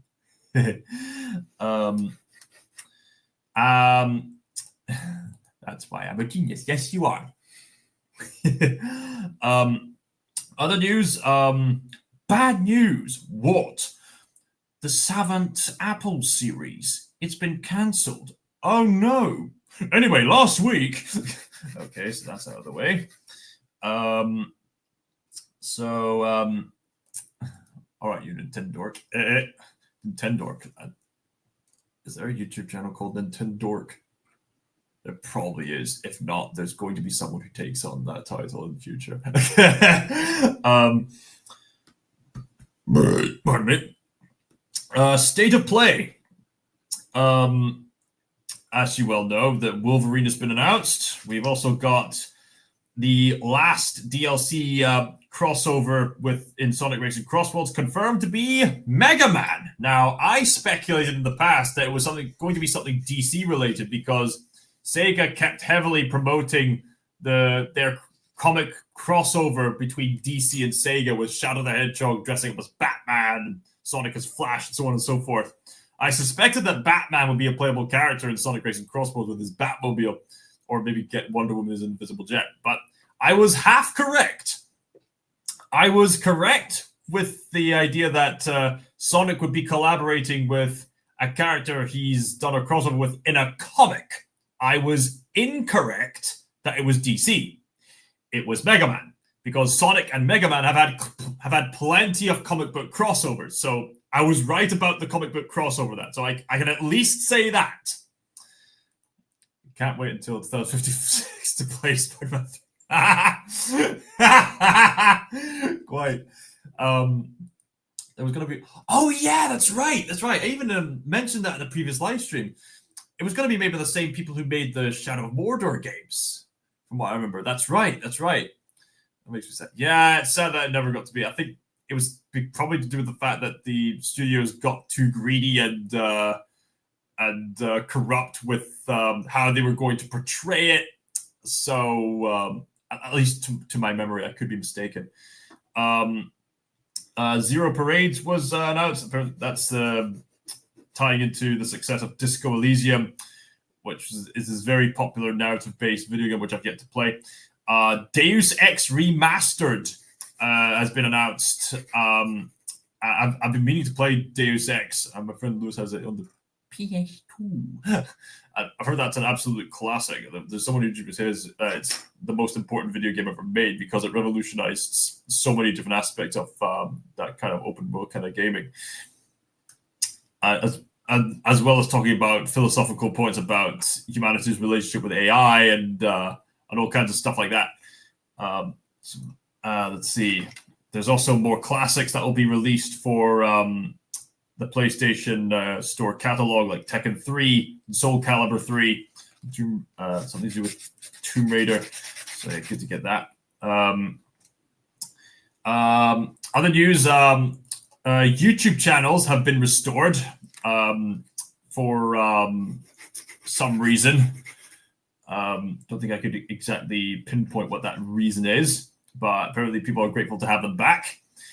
Other news, apparently, according to my friend Evan Prince, he's recently managed to contribute some music to a game called, let's see, give me a moment. What was it called again? Sacrificio, I think it was called. Yes, Sacrificio. And the game has been promoted on IGN of all things. We're now living in Detroit Become Human. We haven't quite got those lifelike Blade Runner androids yet. Not just yet. Do androids dream of electric sheep? Evan Prince, cool name. Yeah, he's a really cool guy. He's got his own YouTube channel where he analyzes a lot of video games. He's got this other channel dedicated to his vlogs at the gym and self-improvement, stuff like that. And recently he's been doing other stuff like looking into the Bond franchise. He specializes in the Bond franchise, the Dragon Ball franchise, the Star Wars, Halo series, the first Metal Gear Solid game so far, the Jak and Daxter series he's been looking into, and a few other notable games. He's got a great channel, so feel free to go into his stuff and subscribe to him. He's got quite the experience of heavy metal music as well. So he's finally contributing that, and he wants to contribute to the video game industry. So cool to see him finally get the chance to do that. He in turn is friends with someone named Jarf, who specializes in heavy metal music. Some more sad news, by the way. I've been hearing that Tom Holland, yes, a man who portrays Spider-Man, he recently suffered a concussion. It would seem that stunt work is risky business, and sadly, he's suffering the downsides of those risks. So, hope and pray he has a speedy recovery, and hopefully, Hollywood won't be too harsh on him on his recovery time. Hopefully. So, hopefully, Tom Holland will be well. So, keep him in mind. Yeah, it's always been a risky business. Yeah. You know, it's interesting that I mentioned that, and the fact that Tom Holland is working with Jackie Chan for the film Brand New Day, because Jackie Chan has gotten himself involved in a lot of dangerous stunts. In fact, there was this one stunt he did where it was one of the Police Story movies or something like that, where there was a stunt where he's in the supermarket place, and he does this dangerous stunt where he leaps up the top floor and then just like climbs down all these lights and is going spark, spark, spark, spark, spark, spark, spark, all the spectacle. And then after that was shot, he completely injured himself from all that exposure to electricity. He had to be taken into like medical experts. Yikes. Obviously, Jackie Chan's learned over the years, and for someone who is pretty much near his senior years, Jackie Chan's still got the moves. Yeah, Hollywood is dangerous. I'm not the one in danger, audience. I am the danger. Ever see Rumble in the Bronx? I can't say I've ever heard of that movie, Rumble in the Bronx. That sounds like a really fun action kind of movie. Sounds like a cult classic kind of 90s action movie. At least that's what it sounds like to me. Never. I don't think I've ever heard of that movie. Right. Okay. So mentioned that.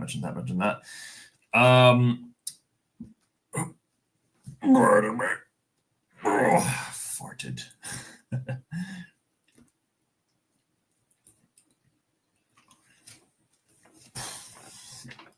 I am so sorry. Remember James Rolls' top 10 video of Jackie Chan stunts?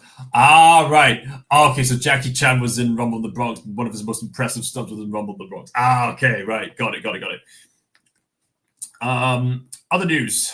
You can't spell it. I know. If you were here with me. Other news.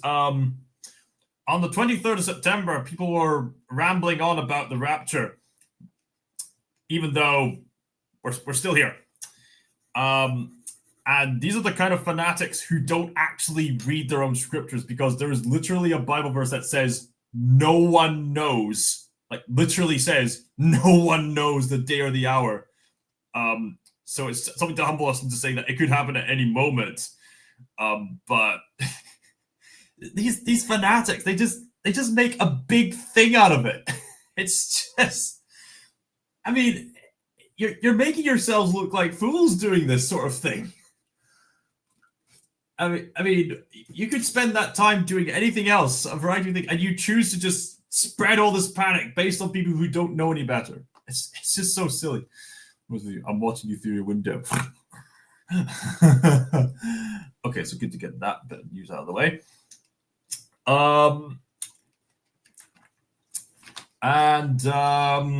Right, so this next bit of news, now usually when I talk about stuff in the entertainment industry, I try to keep away from some more sensitive topics, but sadly, as you know, in recent years, a lot of people in Hollywood just won't shut up about politics and stuff like that. And it's usually the kinds of people who are very much caved into a bubble and they don't know implications of the outside world. Like, for example, The Woman King was depicting this people who were rebelling against the transatlantic slave trade, even though in real life, the Agoji tribe, as well as other notable African leaders, actually sold other Africans into the Atlantic slave trade. But of course, the people who worked on that movie don't want to tell you that, because they were trying this very superficial way of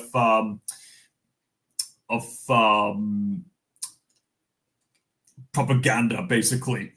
And people caught on to that, and there's been all kinds of absolute rubbish like that. I'm sure this won't cause a stir.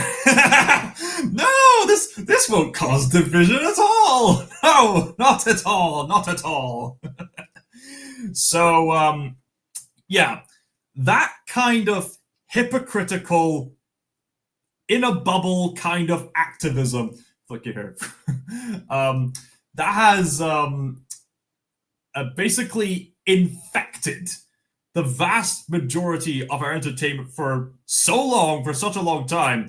It's become hard to ignore the current climate of things because they won't shut up about it. And so now there's been this big event. I'm not going to mention the event itself. I am strictly talking about the impact of the recent event which happened, and I trust my audience is smart enough to catch on to what I'm talking about, because something horrible happened to this one individual, and I'll just describe this person as someone who just wanted to talk, and people have had very drastic reactions on all kinds of sides. On the one hand, there were people that you and I would know who are quite famous, who spoke up in Professor Farnsworth, I don't want to live on this planet anymore.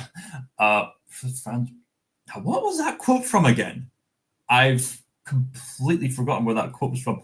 I know there was this one quote from like a Spy Kids movie where the guy says, "Do you think God stays in heaven because he's afraid of what people down on Earth are capable of?" Maybe that was said by the guy playing Randall in Monsters Inc.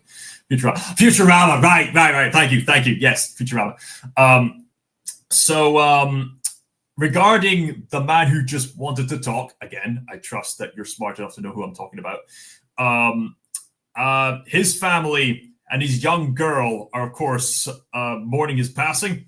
And there's been a lot of people who have been also sending their regards, and I've made a list of those people. So they consist of other people who disagreed with him. There was Mel Gibson. There was Josh Duhamel. If I pronounce that correctly, there was several Japanese figures. There was James Wood, Chris Pratt. Let's see.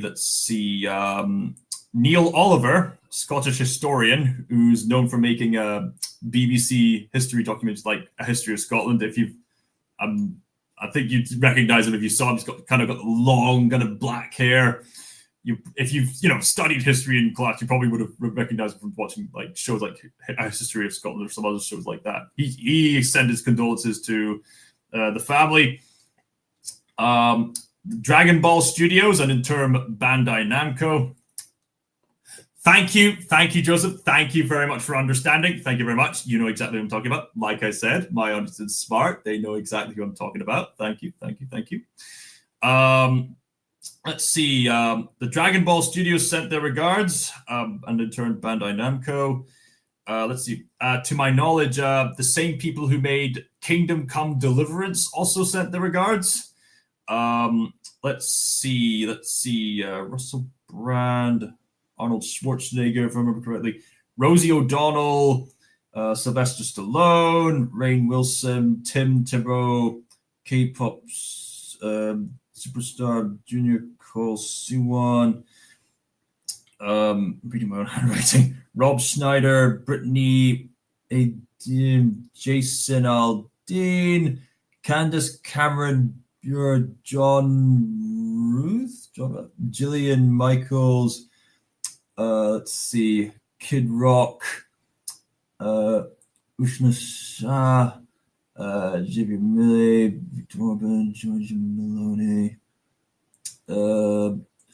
Yes. These are prime minister figures. That's right. Yes, that's right. That's what it is. Jamie Lee Curtis. That's right.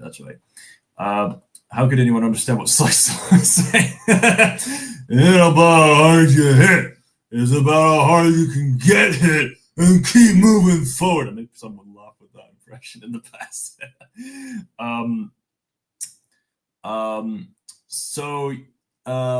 Somebody with Grums, Roseanne Barr.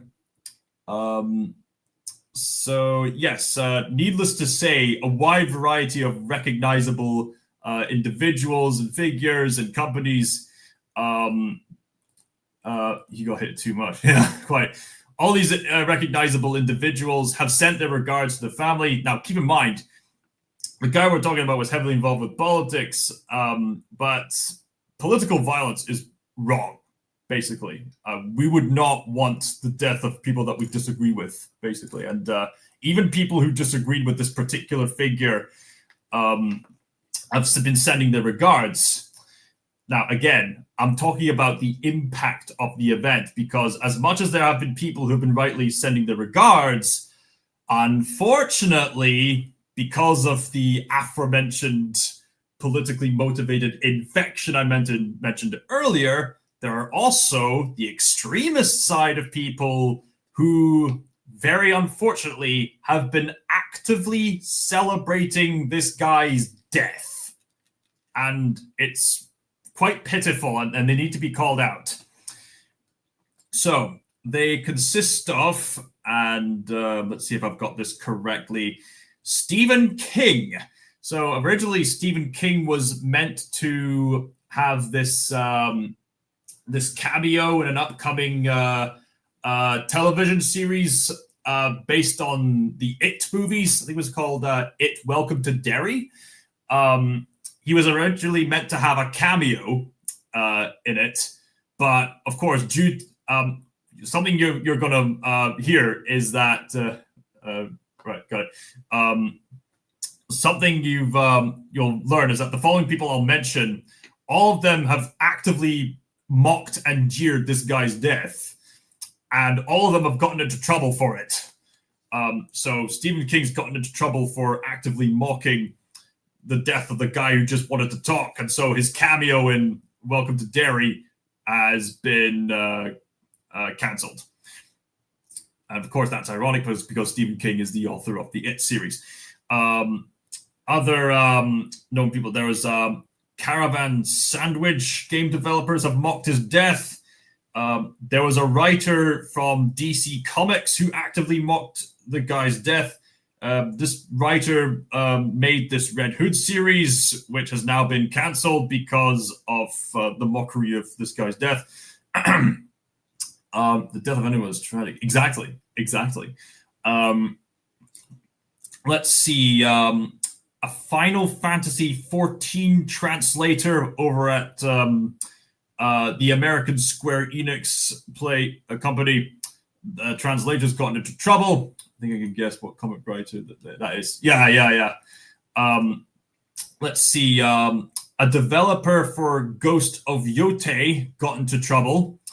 And so now a lot of people don't even want to go anywhere near the game because of what just happened. Several employees from Blizzard have actively mocked the guy's death. Several TikTokers, Twitch streamers, Bethesda, Star Trek actor, if I'm not mistaken. Let's see. I think there's a few other people I could mention, but yeah, I'll still play the game. I mean, I mean, there's still going to be people playing the game, to see if it's, actually, fun to play, and if it, how it's going to stand compared to the brilliance that is Ghost of Tsushima. Ghost of Tsushima is an incredible game. I've got it on PlayStation 5, and I would recommend you get it on the PlayStation 5 if possible, because I tell you that the controller for the PlayStation 5, the vibration is so beautifully nuanced. Like, there's a scene where someone will pull out a sword and you literally feel the vibration as if the controller's unsheathing a sword. It's so incredibly done.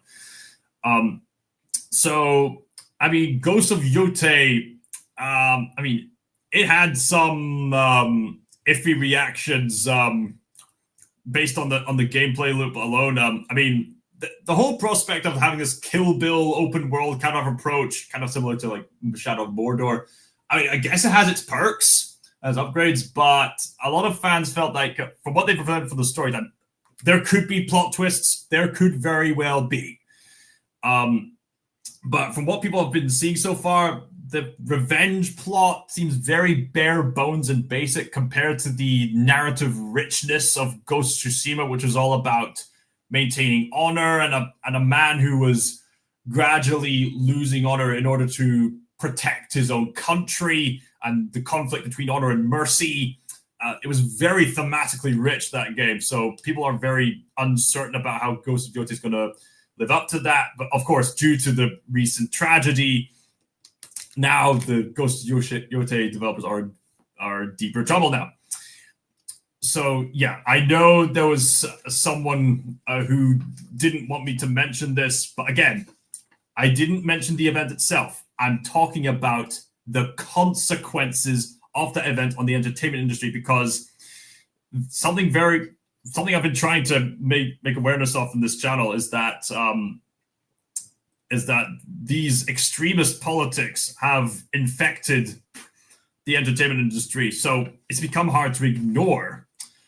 I didn't bring this up because I wanted to. I brought it up because I had to. So, because unless it's called out, it's not going to change. Mel Gibson's dad was a conspiracy nut job. Really? Really? I didn't know that. I did not know that.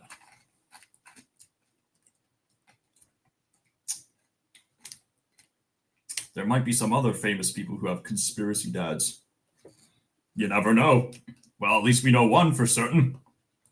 Can you quote a line from Uncle Iroh? I certainly can. Let's see, the one that comes to the top of my head. He's being mugged by a guy with a knife. What are you doing? What does it look like? I'm mugging you, old man. that stance?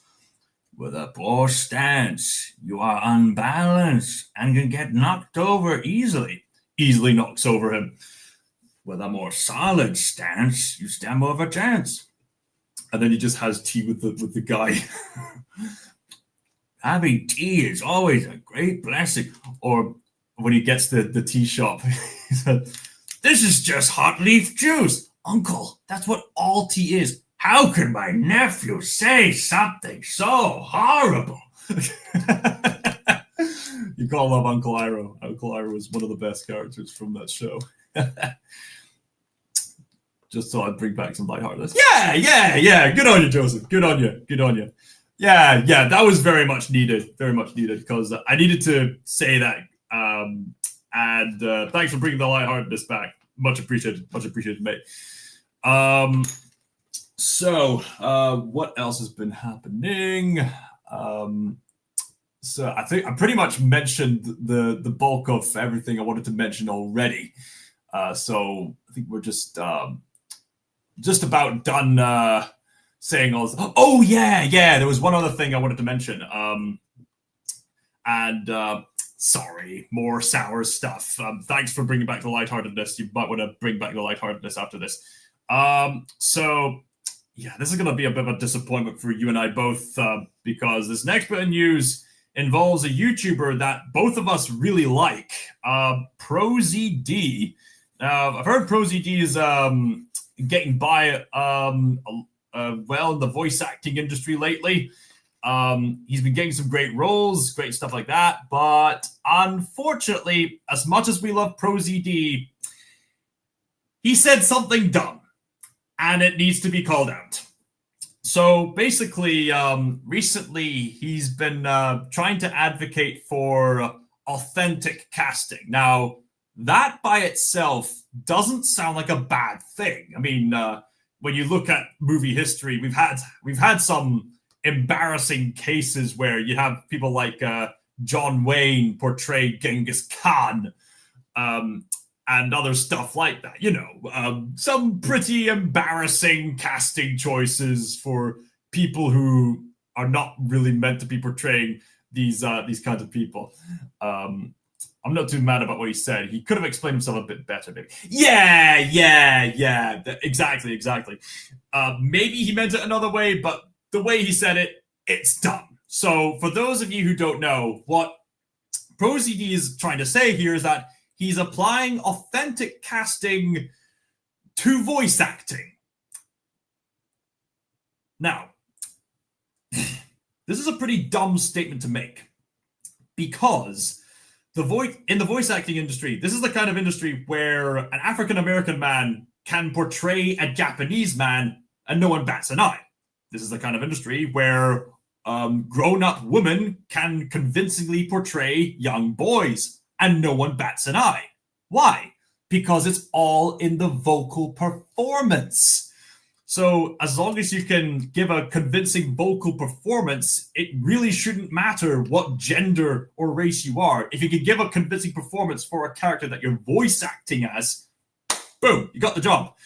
But ProZD made the dumb statement of saying, no, you need to be exactly like this character. And I've said this before. Okay, do you need to be a clownfish in order to relate to Marlon? So I guess I'm paraphrasing myself now. Do you need to be a clownfish in order to voice Marlon? Do you need to be a weird lizard alien creature to voice the Arbiter like Keith David did? Do you need to, be a blue spiky hedgehog in order to voice Sonic the Hedgehog?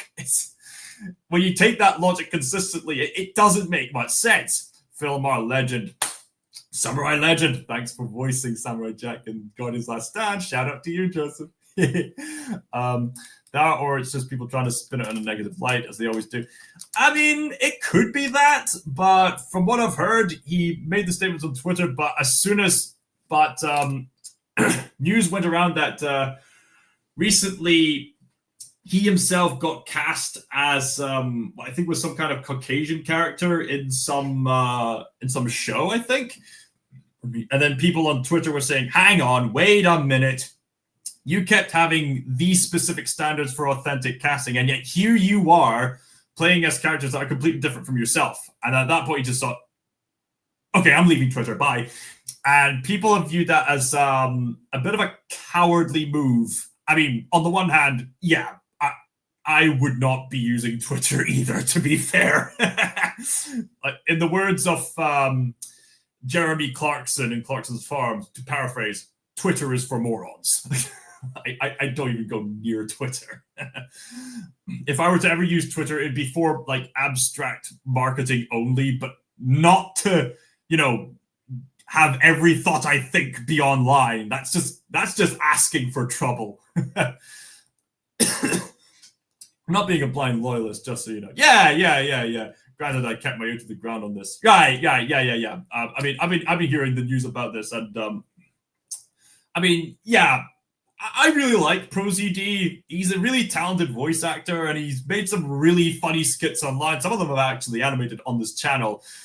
But yeah, he made a dumb statement, and it needs to be called out, because if people were to take that line of thinking seriously, then we wouldn't have many talents in the voice acting industry anymore. People need to be hired by their talent, regardless of their gender or race, in regards to voice acting. And with that said, let's see. I think it might be time for me to leave fairly soon. Let me just check. Are you ready? I'll be there very soon. Right. Okay. I think that's the last. Yeah, that's the last bit of news I wanted to say. I made a whole list of stuff that I wanted to say, because there's been a lot that's happened in September. So glad to mention all that. So there will be more content on this channel, and I've still got this Lego set to build. Expect more stuff for the Hello Retro channel. People have been enjoying that. Glad to get the feedback on that as such. And I suppose, does anyone else have anything else to say in regards to entertainment news or something like that? Could you say, I'm gummy thick? That's a reference to Extra Thick by Aku. Greg Baldwin has taken full of that advantage of that meme. Let go of me! Let go of me! All right, fine, I will let go of you. I'm ending the stream. Bye. All right, so thank you all so much for watching, and thanks for keeping the vibes good and great. And once again, special thank you to everybody who donated to the My Name Study Foundation. Oh yeah, one other thing, and because it is getting quite warm in here anyway, might as well just show off the cool t-shirt I got, just as a wee memento. Bye-bye! Right, look at this marathon! And it's my favorite color, light blue. Yes. There we go. I love this t-shirt. I like the color, and I like the Nessie shoelace shape. All right. Strip. You know what? Might as well show off my abs. Yeah! But also don't. I get what you mean. I didn't strip all. What am I talking about? I need to end this now. Bye.